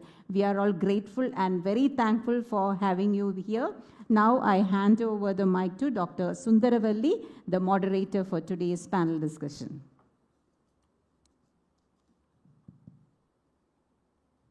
Good afternoon, one and all present here. It's a great pleasure and honor to be here because this is my passion, okay? It started very long back. I think, like you, the students only inspired me into the world of millets. So I am grateful to the student community, and also I will tell you, you are the game changers. The students are the game changers. So I thank once again the opportunity given by the Department of Agriculture, Government of Karnataka, and 𝐏𝐫𝐞-𝐄𝐯 College to be here for the panel discussion. And I think Dr. Priya asked me to moderate this session. I willingly accepted it, and I'm very happy about it. I should say that the association with Department of Agriculture, Government of Karnataka, for us started from the year of the inception of this millet trade fair.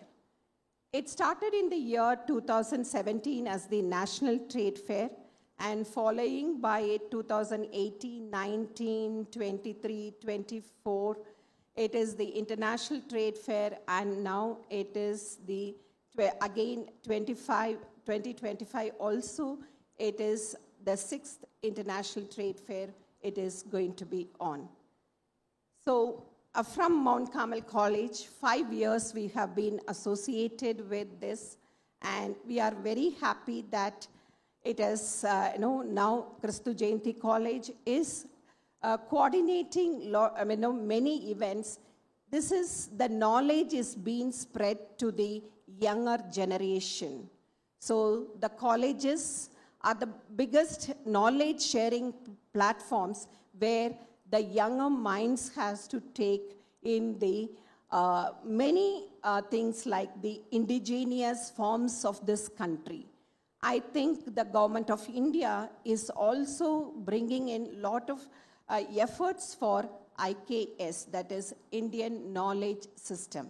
So through this, lot of our traditional, maybe it is food or the textiles, it's being revived. So that is one thing, it is very good about the government of Karnataka, the pioneering state in the millets. They are doing wonderfully well for the community. As Dr. Patil sir said, no, you have to visit the Millet Organics and Millets Fair 2025 on 23rd, 24th, 25th to witness the fall of the crowd there, you to see. It is really very, very amazing to see. So we have witnessed in the past years, and also I request the younger generation to witness in this year. With this small introduction, many of them, they have spoken about the millets, the goodness of the millets, both health, and that is as, the management, then as also how millet is the one which is also helping the ecosystem, not only our health, but also the sustainable SDGs you must have heard about, that is sustainable development goals also. These millets are the one which are going to support our ecosystem. So with this small introduction, I go to our panelists, and I think with the panel's approval, we will take, each panel will take 3 minutes to express their views and also what they have been working on this wonderful grain so far, and how they have included, or the inclusiveness of this millet, in the millets in their daily life. So thank you once again, and we move on. And first, our panelists, we will have Dr. Shyamala Devi to tell us about how you have ventured into this millets and how you are moving on, ma'am. Thank you. Thank you very much.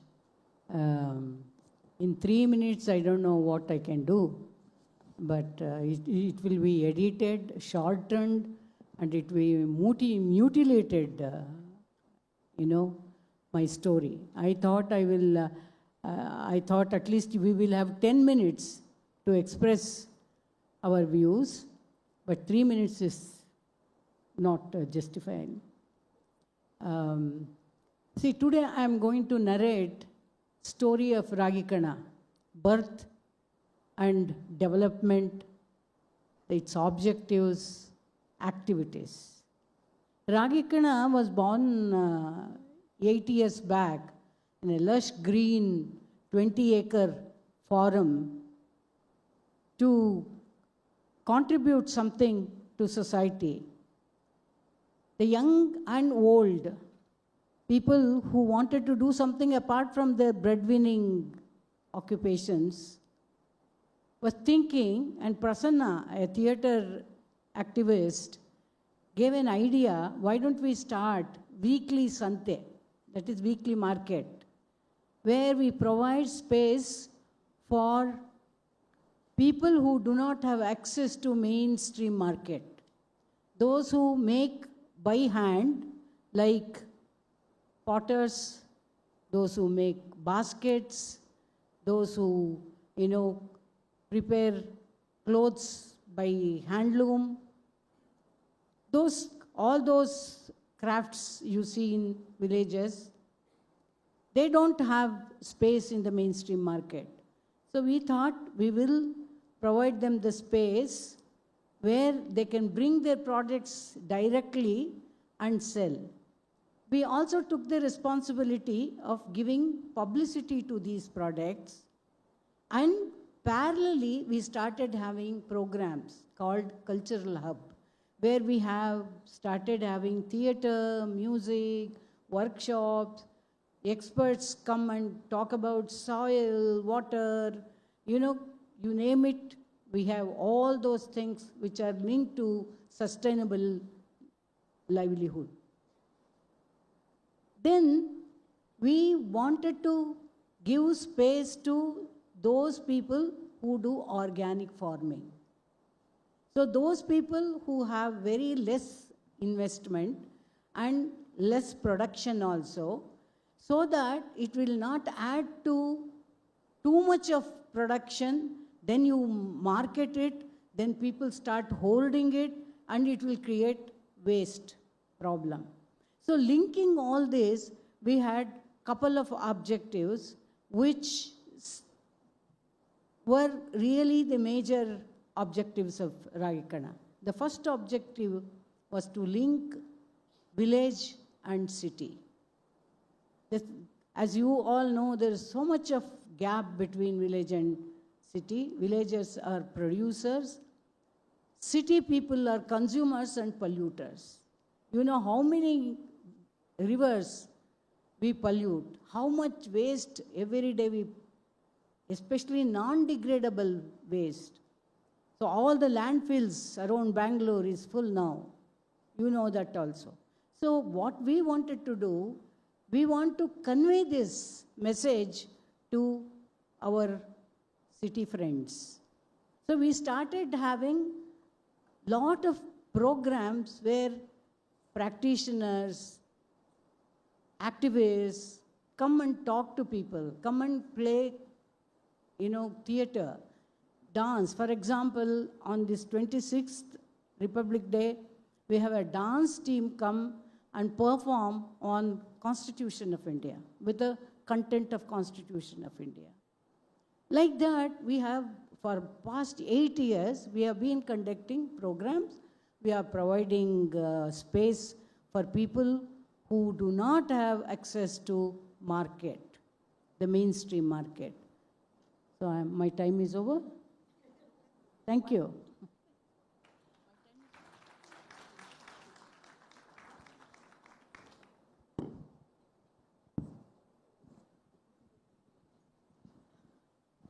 Thank you, ma'am. In a nutshell, you have given the inputs for what you are doing. That is from Ragikana. That is building space to the farmers for the sustainable livelihood. It is really very great, ma'am. Thank you. Now we move on to Srimati Sashikala Satyamurthy for giving some inputs from what she has experienced. Thank you, Doctor. What I would like to share here is not everybody is talking about the smart climate smart millets, but in the ground reality, when you are in the village where it is these millets are grown, the realities are very harsh in the sense that the farmers who grow millets, they are more focused on the output than the conservation, or nowadays, without pesticides or chemical fertilizers, no farmer thinks that anything can be grown. Though there are pockets where there is encouragement for organic farming, many farmers do not come forward to take up organic farming. That's the harsh reality. Though we want the farmers to understand that, just the output, they shouldn't focus, but they have to think of the conservation, the environment, the ecosystem. They're destroying their own land and the water tables, and the responsible farming practices are not at all practiced. If you okay, thank you. So the thing is, it's very difficult to convince the farmer that organic farming is feasible and it is sustainable. They believe that immediate inputs are important, and that they can convert whatever into the money. So they actually, where I'm staying, I'm just giving an example of where I'm staying. It's 10 years since I have shifted to that village from Bangalore, and whenever I try to convince any farmer that it's not safe to use the pesticides or the chemical fertilizers, they don't believe. They don't believe because they say that everybody is using, so we are also using. And even the government schemes are such that they have subsidies for DAP. That DAP is, what they say, diammonia phosphate, which is very dangerous in the sense that it's very harmful to health. But the thing is, they don't believe. I mean, there is no way that farmers are being convinced. This is very very sad situation, because if we don't take immediate measures to help how the organic farmer can also sustain, and they can also make their livelihood, and they have to take up organic farming, it is important to get them connected to the market, and the consumers also should also respond and see why the organic farmer has to continue doing it. Instead of the thing is, the amount of pesticides that are going into the soil is really alarming, and very pathetic situation where the entire layer of the soil is filled with these chemicals that are being used, and neither they care for themselves nor for the consumers. That's what hurts. So I think what is immediately important is, when we are talking about millets as a sustainable crop, which actually millets do not require that kind of inputs. They're drought resilient, and even in that condition, it's the thing is that they grow ragi in that Ramnagara district that I stay. They grow ragi, but even for that ragi, which can actually thrive in a very harsh condition, and even with very little input can grow, and it's a rain-fed crop. But the thing is, even for such crops, they use the chemical fertilizers, and they don't believe that without that anything can be grown. So what everybody can do to stop this is very important. So this is what I don't know whether I have finished my 3 minutes, but yeah. Yeah. So this is where we need, instead of going, I mean, of course we do give importance to all statistics and all the kind of publications that talk about a lot of things about sustainability and all that. But actually, are we doing anything? How much are we doing? In fact, even if we are doing, how much are we doing? Are we doing enough to make an impact is what is important now to understand, and to stop people, to stop, these kind of irresponsible farming practices. And unless there is a way, probably, millets may be the promotion or importance that is being given to millets probably may help. And even, I think even the consumers, when they insist that they would like to have only organic products because of the safe, because of the health issues and all that, probably that may help people to take up organic farming. So though we talk so much about organic farming, the conditions in the villages are very, very different. And they believe that without,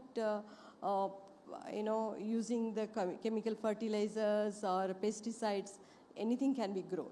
So we are at, this foundation was established in during COVID time, basically to address this issue.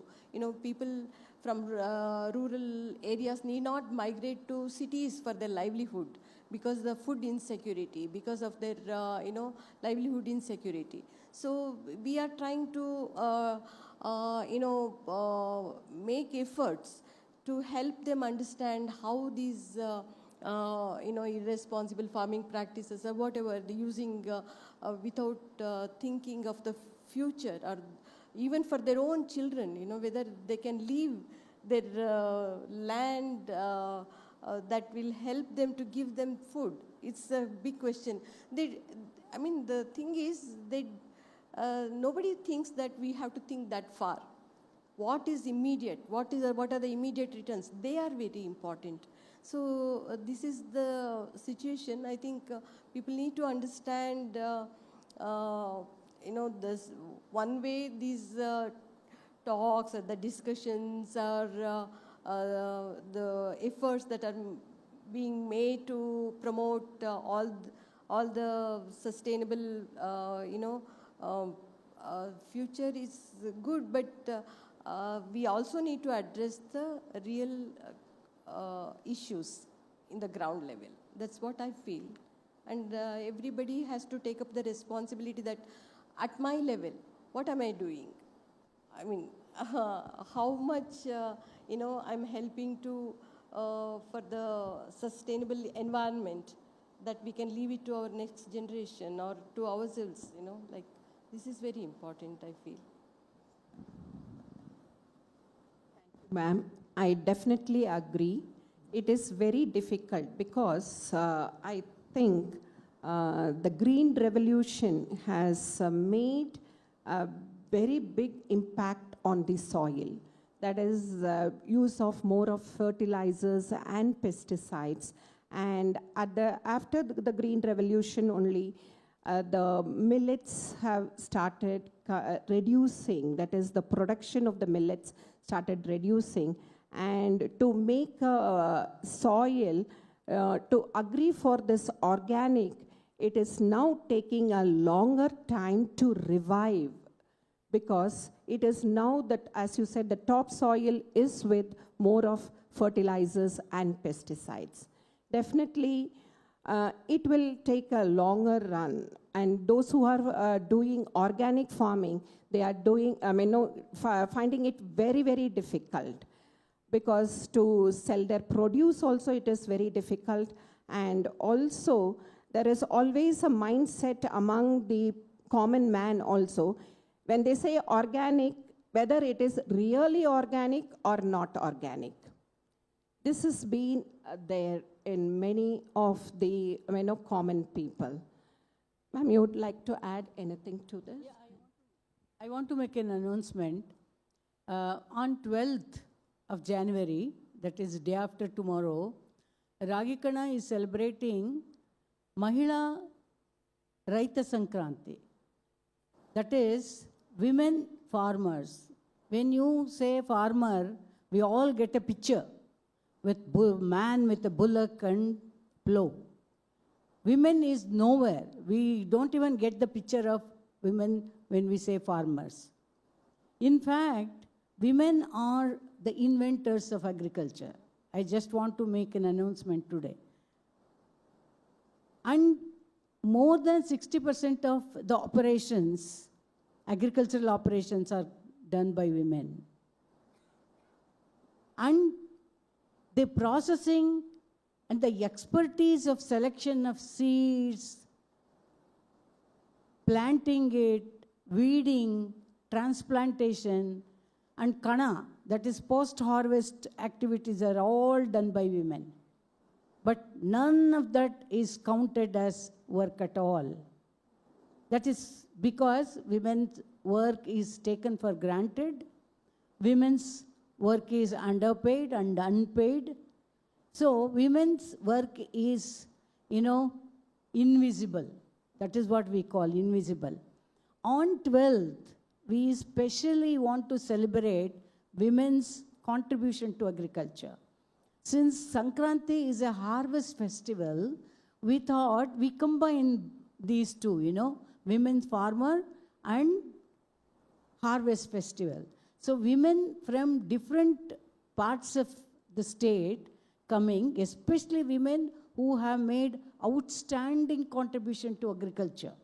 For example, we have a farmer woman in Shashikala's, near Shashikala's farm. She can identify 100 edible greens, 100 types. And she also knows how to use it for eating, what to cook out of it. And she also knows the medicinal value, food value of all those. So she will be coming. There's another woman in Kolar who is an expert in seeds. She has been, for past 50 years, she has been collecting desi seeds, local seeds, and conserving it. Like that, we have 3 more women who are experts in rain-fed farming, dry farming. So they all come. We want to really felicitate them, talk to them, interview them, and organize a kind of a dialogue between consumers and these women. So please do come. We will really cook pongal in a mud pot on a, the traditional chula, and we all distribute. Then there will be Tamil Parayatam. That is what is farmers do when they harvest things. It's called harvest dance. There will be that, and lot of nearly 7 brands of handloom. People are coming to sell your festival dresses, and we will have fresh vegetables, fruits, sale. Please do come, 12th, on 12th this Sunday. Thank you. Thank you, ma'am, for that invite. Hope at least 2 or 3 in this crowd will make that possible. Yes, now we will move to Dr. Afsar Fatima. Now, please, doctor, you can just tell us about how you include millet or advocate millet to your patients. What do you think about it? I mean, no, we are talking more about millets. Do you really advocate it? Okay, thank you.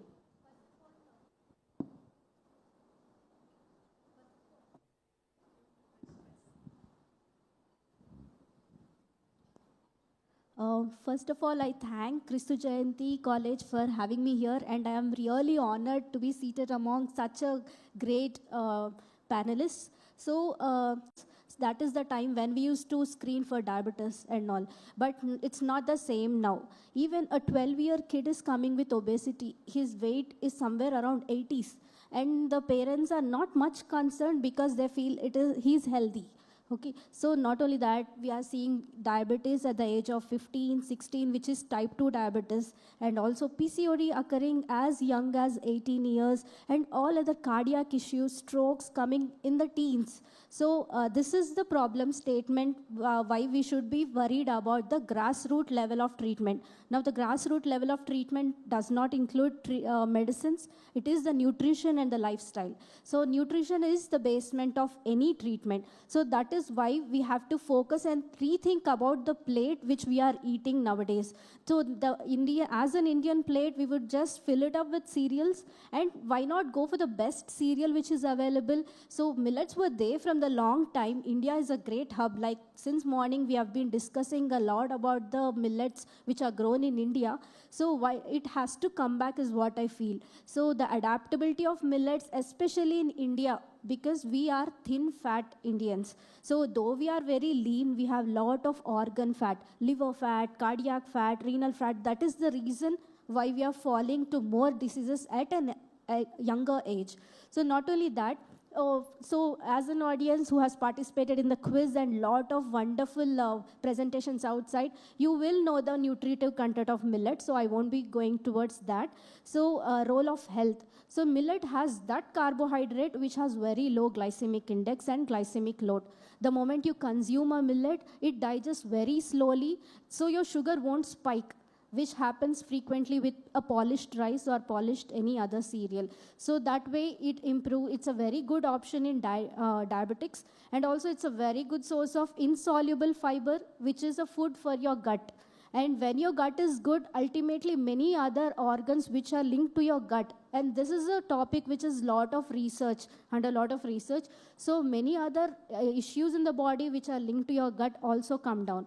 And not only that, bones, muscle need a lot of nutrients which can simply come easily from a plate of millets. And what I suggest is not only just, you need not fill your plate with millets, you can have the portion which you can take, at least make it at least one meal a day, and if possible combine with other dal or vegetables where the millets are deficient in few amino acids. So combining with any other food can increase the nutritive value. So from a doctor's point, I would tell about few points which you have to remember before starting millets. Those who have severe intestinal issues like inflammatory bowel disease or intestinal surgeries, they may have slight difficulty in digesting millets. So you have to be a bit cautious in them. Combine it with a lot of water, fluids, and other vegetables. There's a lot of myth surrounding thyroid and millet intake. So what research has shown in only certain types of millets like little millet, they can cause mild thyroid dysfunction. That too when you take immediately after consuming your thyroid tablet. So taking simple precautions like soaking it properly and avoiding it in the immediate lunch meal, taking it for the dinner, it does not have any effect on thyroid.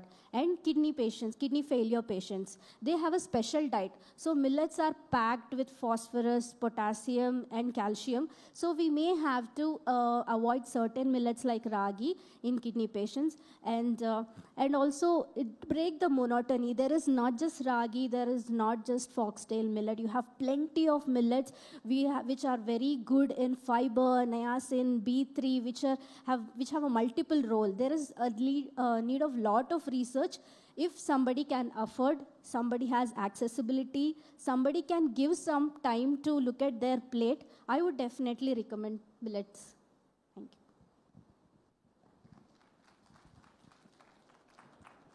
Thank you, Doctor, for your inputs. Definitely, the grassroots level treatment with millets is very, very essential. That is, instead of going into the medication at the first go, it is always prevention is the best medicine. We have to prevent any complications or condition before that is set in. So we have to be very careful with what we are eating. As doctor said, the millet, we are not used to it. Maybe 2 generations back, they are used to it. The generation just before you and the present generation, the younger generations, they are not much used to it. At least your previous generations, that is your father, mother, must have used, but not young generation. So when you are introducing the millets into your diet, you can use it cautiously, and also you can use once a week or so, and see to that whether you are having any side effects for it. But usually it will not be there. And if you want to consume millets, you can combine with any other cereal you are used to it, And then slowly you can wean off that cereal and come to this particular millet, whatever you would like to take. So many are there. Now the social media is flooded with information. So whenever you are taking those informations, please see to that the correct information you are following. Thank you, Doctor, for that input.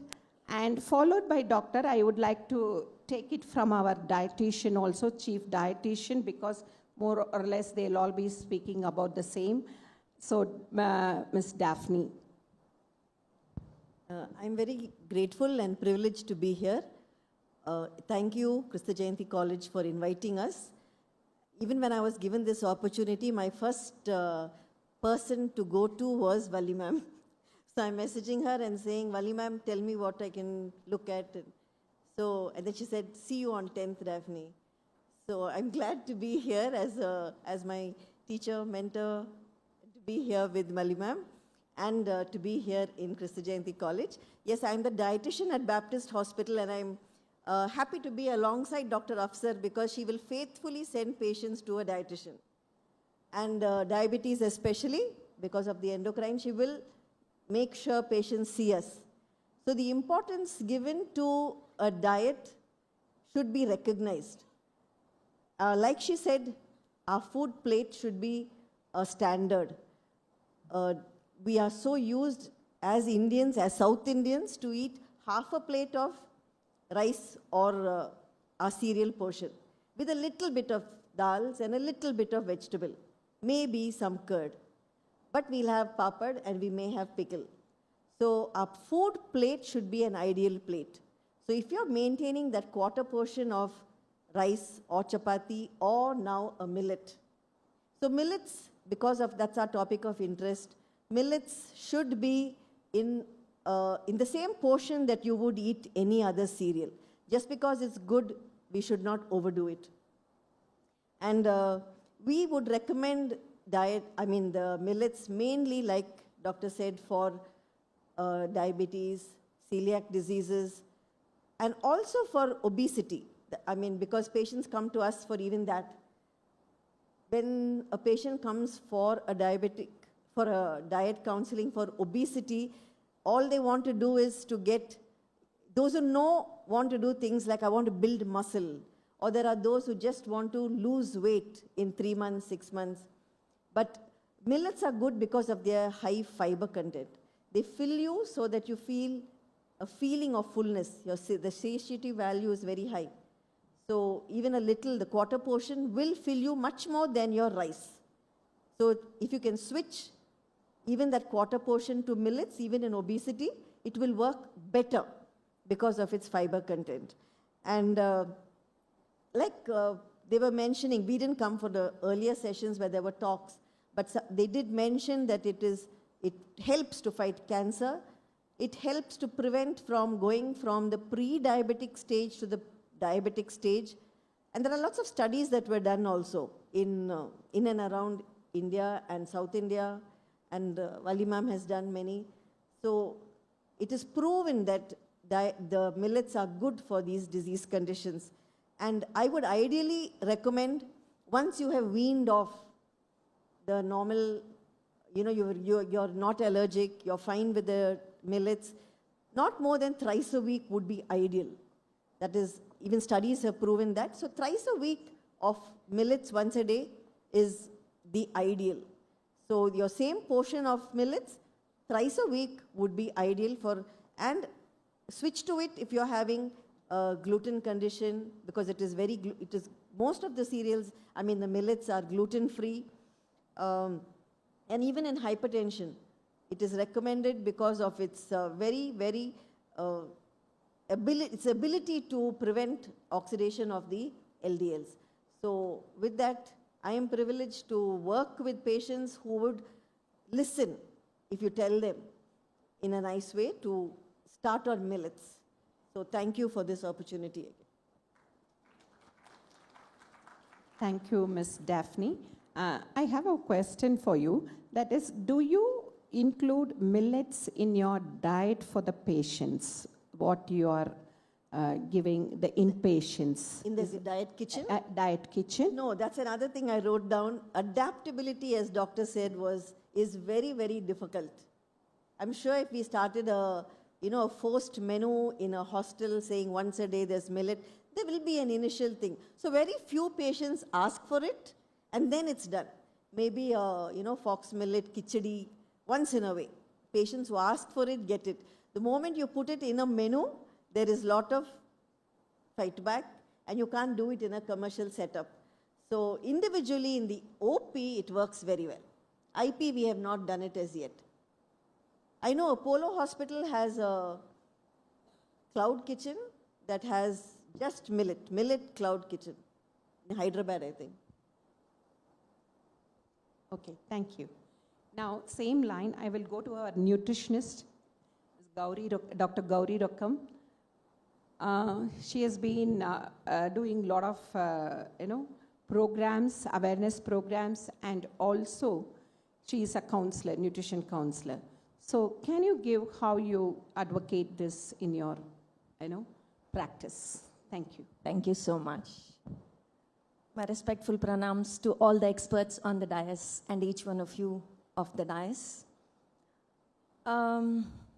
Taking it ahead from the dietitians and the doctors and an expert authority on the millets, Dr. Wali, I would like to concentrate on one single thing.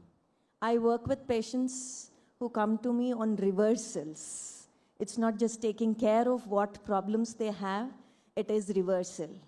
I found an interesting link, that is, the RDA recommends around 30 grams, 40 grams today, fiber in a day, but when I looked into the literature, what I found was our ancient people, ate around 100 to 150 grams of fiber in a day.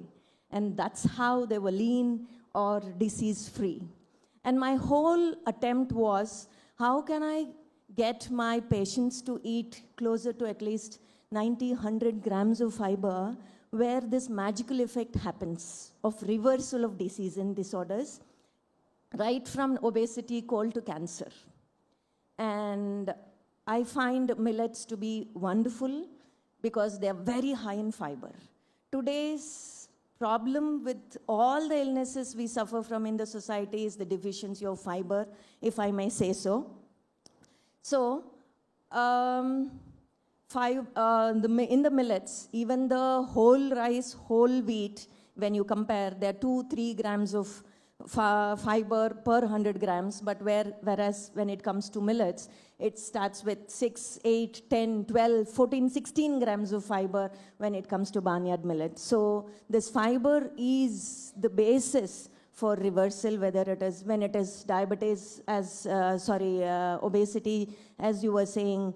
One, we don't have enzymes to break down the fiber, so it stays in the stomach for a longer period of time, and it also absorbs water. So with these two qualities, it decreases the amount of food we eat. And because it takes a longer time, it helps in prevention and reversal of diabetes. And because it does not demand more of insulin, because it gets digested very slowly, it helps in the pathways where we can reverse blood pressure. And because it is dietary fiber, it decreases the cholesterol inside the body and helps in cardiovascular diseases.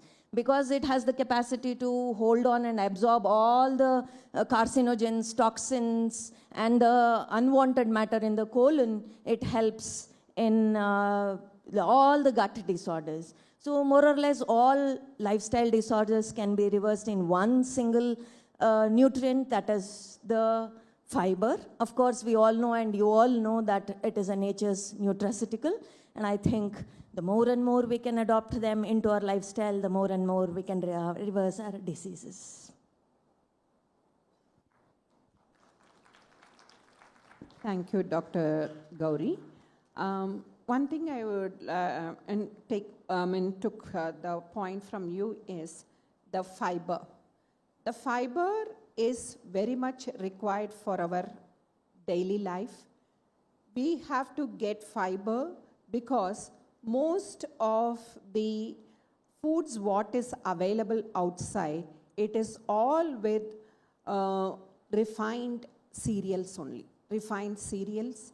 And the tastier ones are also the refined from the refined cereals.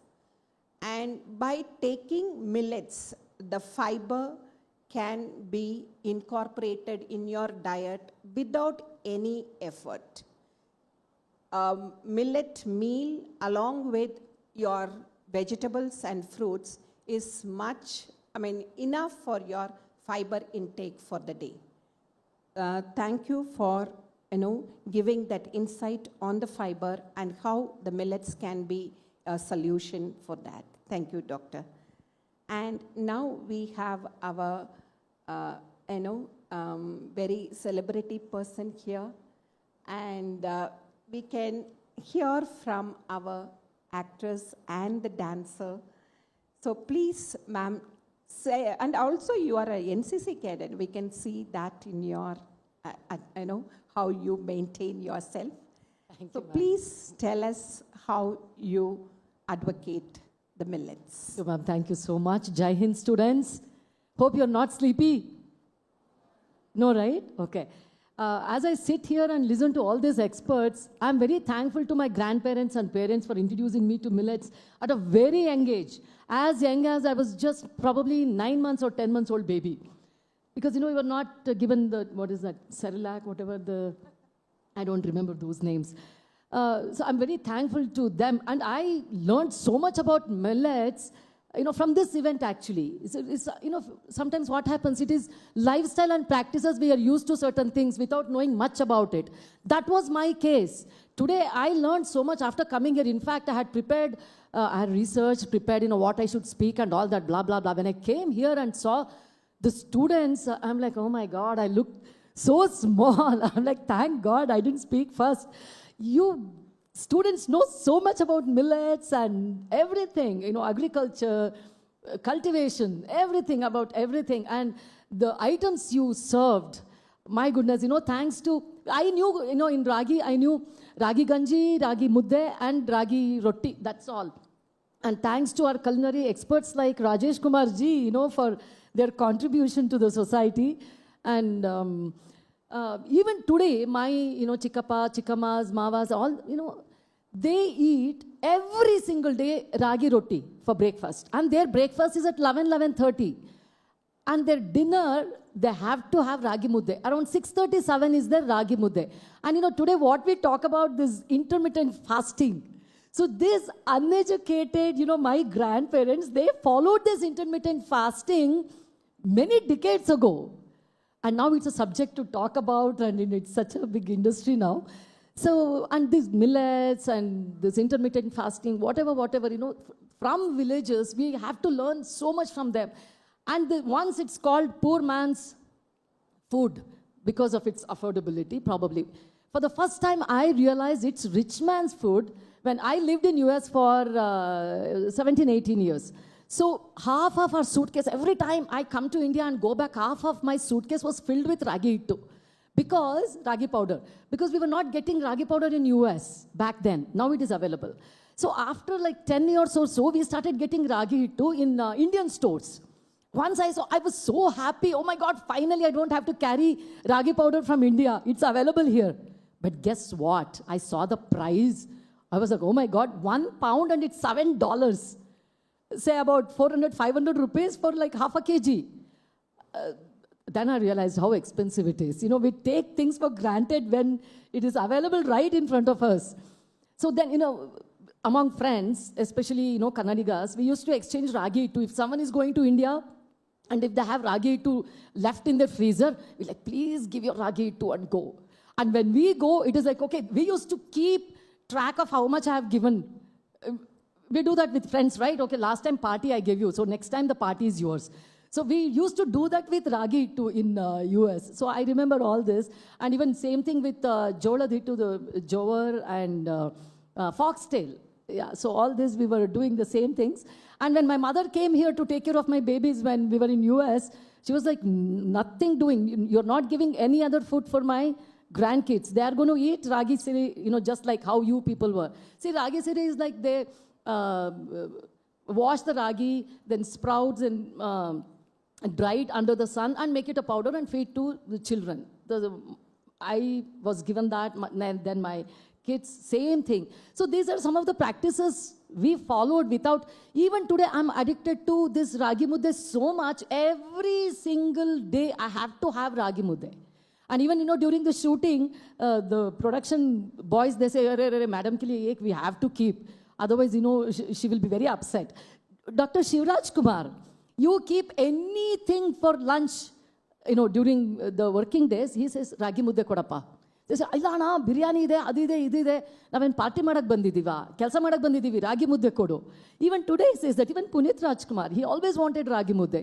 So, you know, many times I didn't know much about the nutritional values when madam was speaking, and the dietitian and the organic farming people, and I'm yet to hear from the culinary expert also. So now I realize, oh my God, such a wonderful thing I have done in my life. Knowingly or unknowingly, I was addicted to the right thing.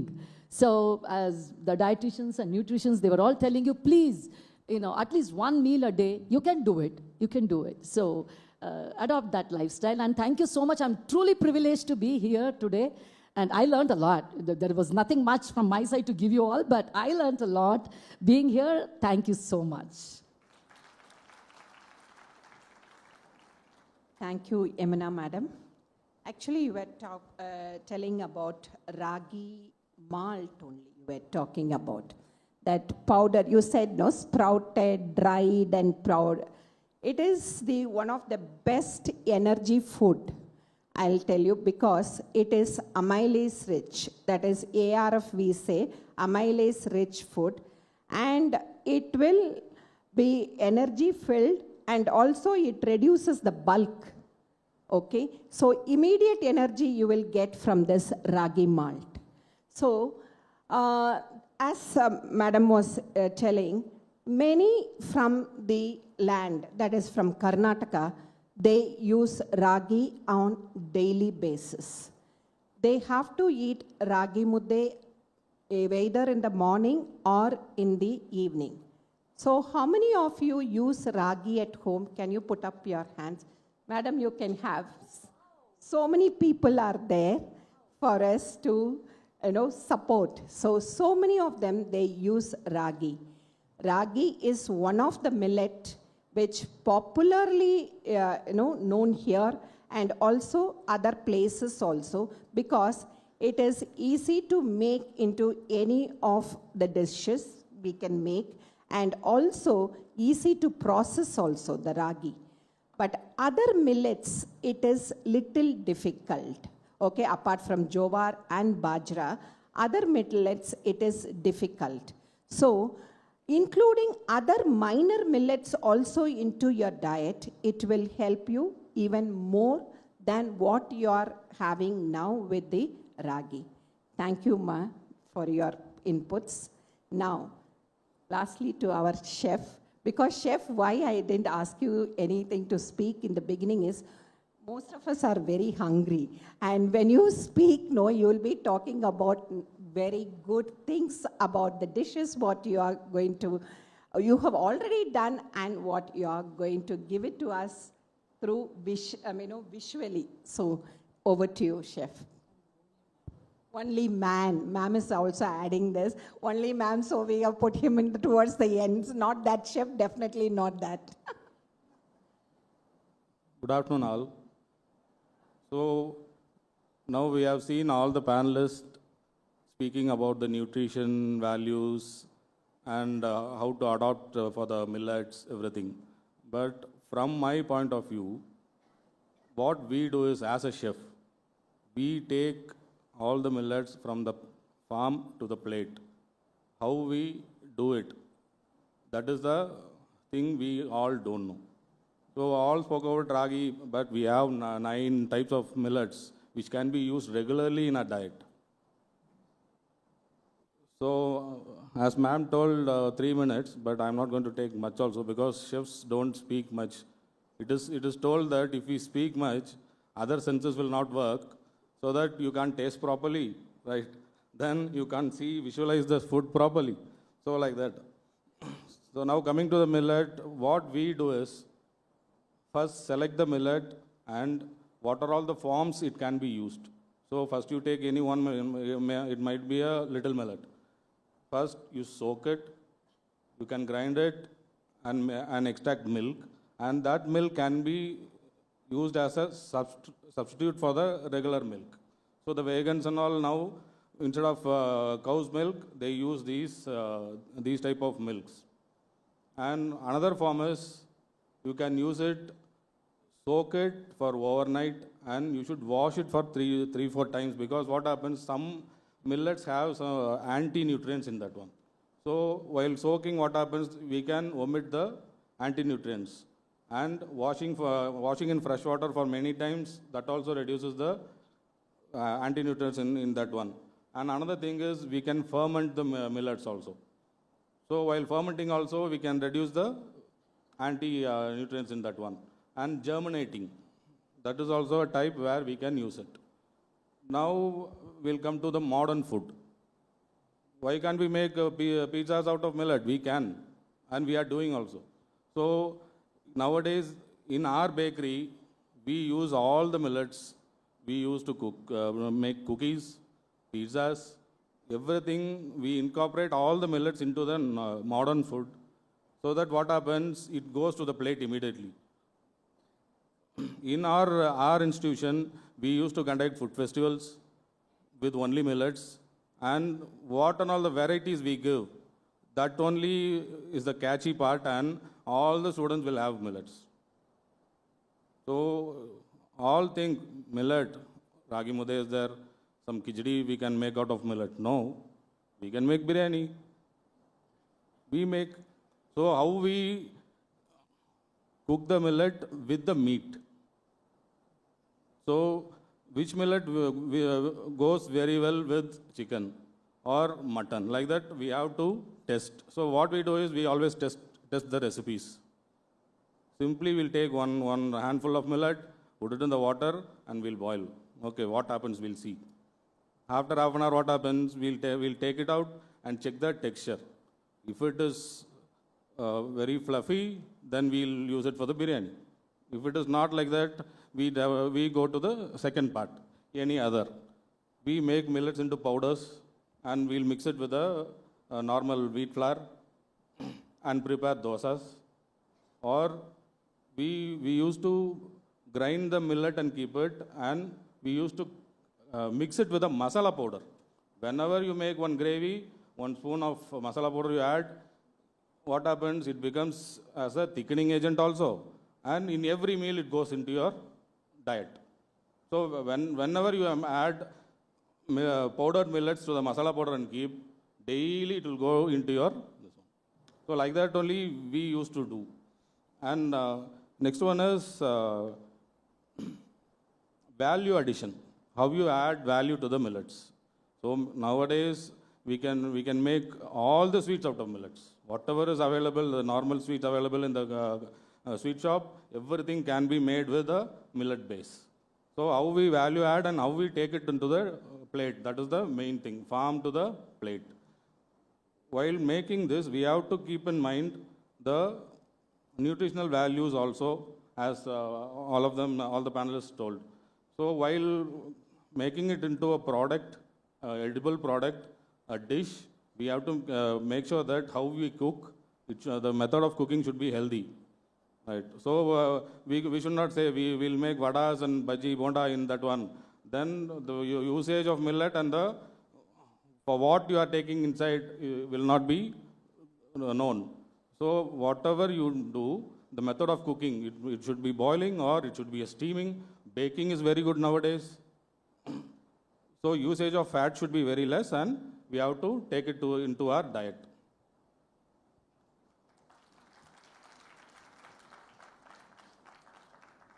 Thank you, Chef, for your inputs. You were speaking about the milk. Yes, we can make a lot of vegan milks through the millets. And also you can have a blended milk also. That is the research we are doing now in Mount Carmel. That is the blended milk with a cereal and a nut or a pulse we can do. So when we are doing this kind of cereal nut or cereal pulse mix, you get the amino acids complementing each other. So you can do these kind of researches. And as he was mentioning, now many of them, they are switching over from the cow's milk or the buffalo's milk or any animal milk to the plant milk they are moving to. And also, he was telling about the anti-nutrient properties of certain millets, how it can be, we can bring it down.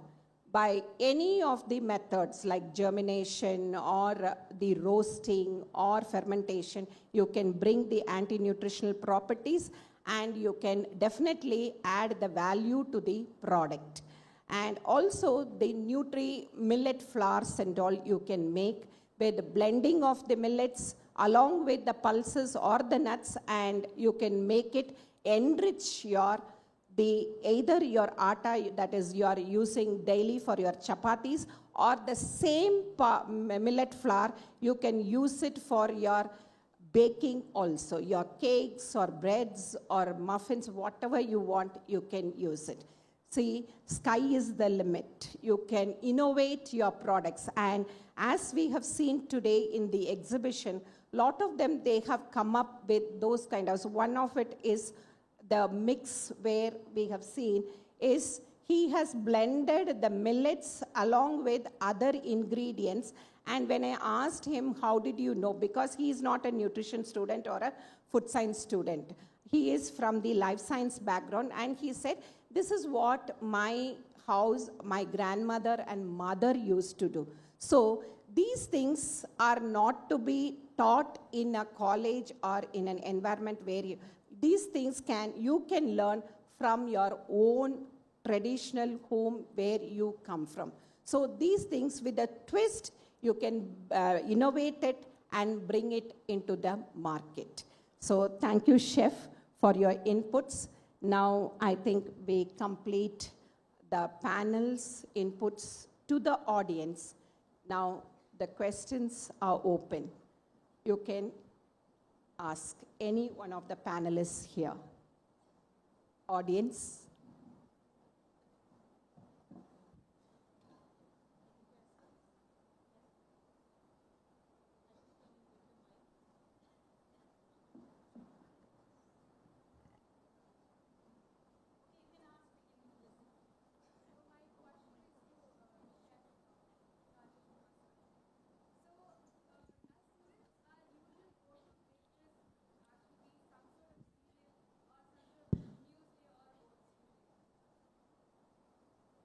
Check. So my question is, as a student, our go-to breakfast is usually some sort of millets or cereals or cornflakes or anything. So once I tried incorporating millets in my diet. So I tried using jowar flakes, ragi flakes, mixing them with some other seeds and using them as a muesli for breakfast along with milk. But then these millets have this type of coarse texture and taste. They are not that very tasty, and to eat in the first thing in the morning is like very difficult. So that was not very suitable to incorporate very easily. So I wanted to ask, are there any easy recipes which doesn't take like much to no time, but where we can incorporate millets into the breakfast or any type of meal? See, recipes, there are n number of recipes. Then one more thing is how you cook. That is that matters here. So the tasty food everyone can do, but if you can't have it like that, you can add some masalas into that one. That is the one way. Or some citrus fruits juices, maybe orange juice into that one, or lemon squeeze, like that. So that what happens, it gives a munchy taste to the tongue, so that you can take more. Like that only you can add addition, but it depends on how you cook.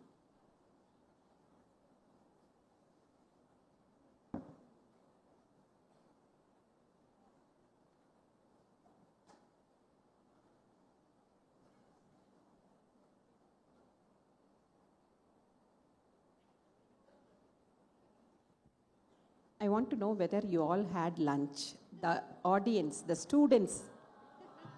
How many of you didn't have lunch? Oh, so many. Very sorry. We will conclude it very fast, okay? I know that it is very difficult. We are very close to 2:30, okay? So what you, so with the panels thing, we will conclude. How you incorporate millets is very, very easy. And if you have not, apart from ragi, if you have not eaten millets, so as we said, though, many of us said that you can, along with other cereal which you like, you can have. Like for example, when you are making chapati, along with your wheat flour, any one of the millet flour you can add, and you can start with it, and slowly you can wean off. Even if you like salads, you can just boil very little, 1 or 2 spoons of teaspoons of millets, and add it to your salads. That will enrich, and the value is also added to it. Okay, so the millets are the future food, and how you are going to incorporate it is, in your hands. And as Kristu Jayanti College, you are going to introduce that in the canteen. It is going to be really very good, because I would like to say, in Mount Carmel College, for the past 4 years, we have a millet outlet in our canteen. And we are serving very simple things like bisibele bath, pongal, chapatis or rotis. And also we add a twist to like brownies, laddus and some snacks. First, there were not many customers to that counter at all. But slowly, as they see again and again and again the same thing, they said, why can't we try this? Okay, like that, slowly we are getting our customers. So that is what we have thought, how we can bring the awareness to the students and to the younger generation. And I request the government, Department of Agriculture, Government of Karnataka also, to say that like this, you have to spread this word of goodness to not only the limited, so every year you have to spread it to different institutions so that that gets some momentum and grows well. Thank you. Thank you for the opportunity given, and hope you had taken some points, at least 1 or 2 takeaway home points. Okay? Thank you, organizers. Thank you, ma'am. To add on to that, so principal has launched the millet dish in our canteen. So these are the ones which are available every day: ragi mudde, ragi ball. Monday it is millet dosa. Tuesday it is millet uppitu. Wednesday it is millet khichdi. Thursday it is ragi malt, and Friday lemon millet. So this is the menu, so you can actually go. It is available in Tiffany's. Okay, so thank you so much. Wonderful initiative, ma'am. Yes, ma'am. So it was a very amazing experience having panelists of such high expertise like you all here. We are so grateful and thankful from the Department of Agriculture and Department of Life Sciences. We extend our heartfelt thanks and gratitude to this esteemed panelists who have gathered here from far and near. You have spared your valuable time to be with us, and you have, transferred this valuable data regarding millets. And our students are grateful today because they could hear from the different aspects, whether it can be from the nutritionist, from the dietitian, from the endocrinologist, from the organic farmer, from the nutritionist, from the chef's point of view, and from a mother's point of view, as she was suggesting, carrying on the tradition of giving millets. Ragi, the porridge we usually give to the babies when they are weaning, in the weaning stage. And so we are also glad that you are here, and we express our thanks and gratitude to you. A small token of appreciation from us. I request Dr. Esther Shobha to hand over a token of our love and appreciation. We are handing over a memento to Dr. Shamala Devi. And we are also giving a gift hamper. This gift hamper contains products of our students.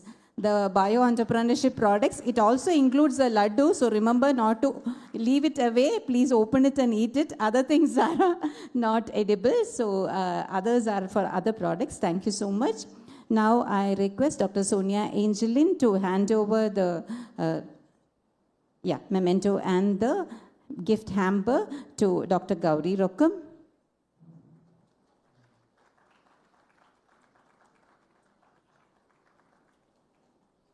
I request Dr. Chellaraj Emmanuel to hand over the memento and the gift hamper to Srimati Shashikala Satyamurthy.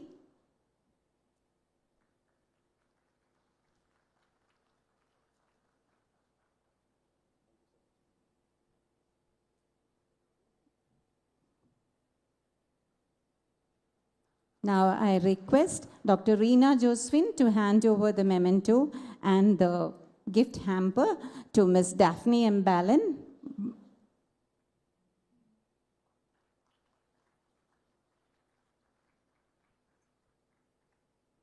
Now I request Dr. Chelraj Emmanuel to hand over the memento and the gift hamper to Dr. Afsar Fatima.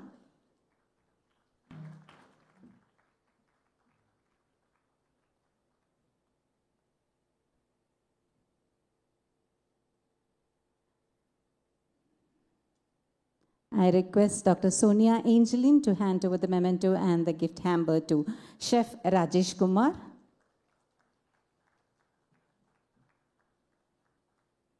I request Dr. Esther Shobha to hand over the memento and gift hamper to Ms. Yamuna Srinidhi.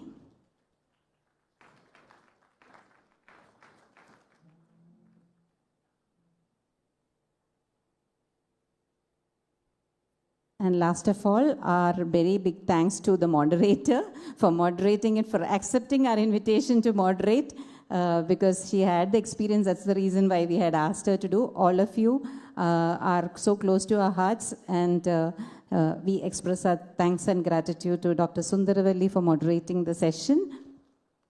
So I request our convener, Priya ma'am, to hand over as a token of love and appreciation, hand over the memento and the hamper to ma'am.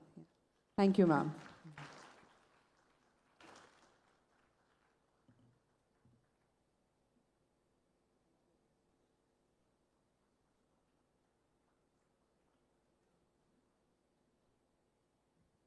With that, we conclude the panel discussion. Thank you, dear students, for your patience and for and our panelists for staying hungry. Now we can all go for lunch. Students, except for the fourth semester BSc students, you have the language classes at 3:30. You have to attend that. All the others can go have lunch and go home for the day. Okay? Thank you. We shall take a photo together. Yeah. Come to the front. Students, make sure you've given your attendance to your class teacher. Okay? Please make sure. Today's attendance will be marked based on that.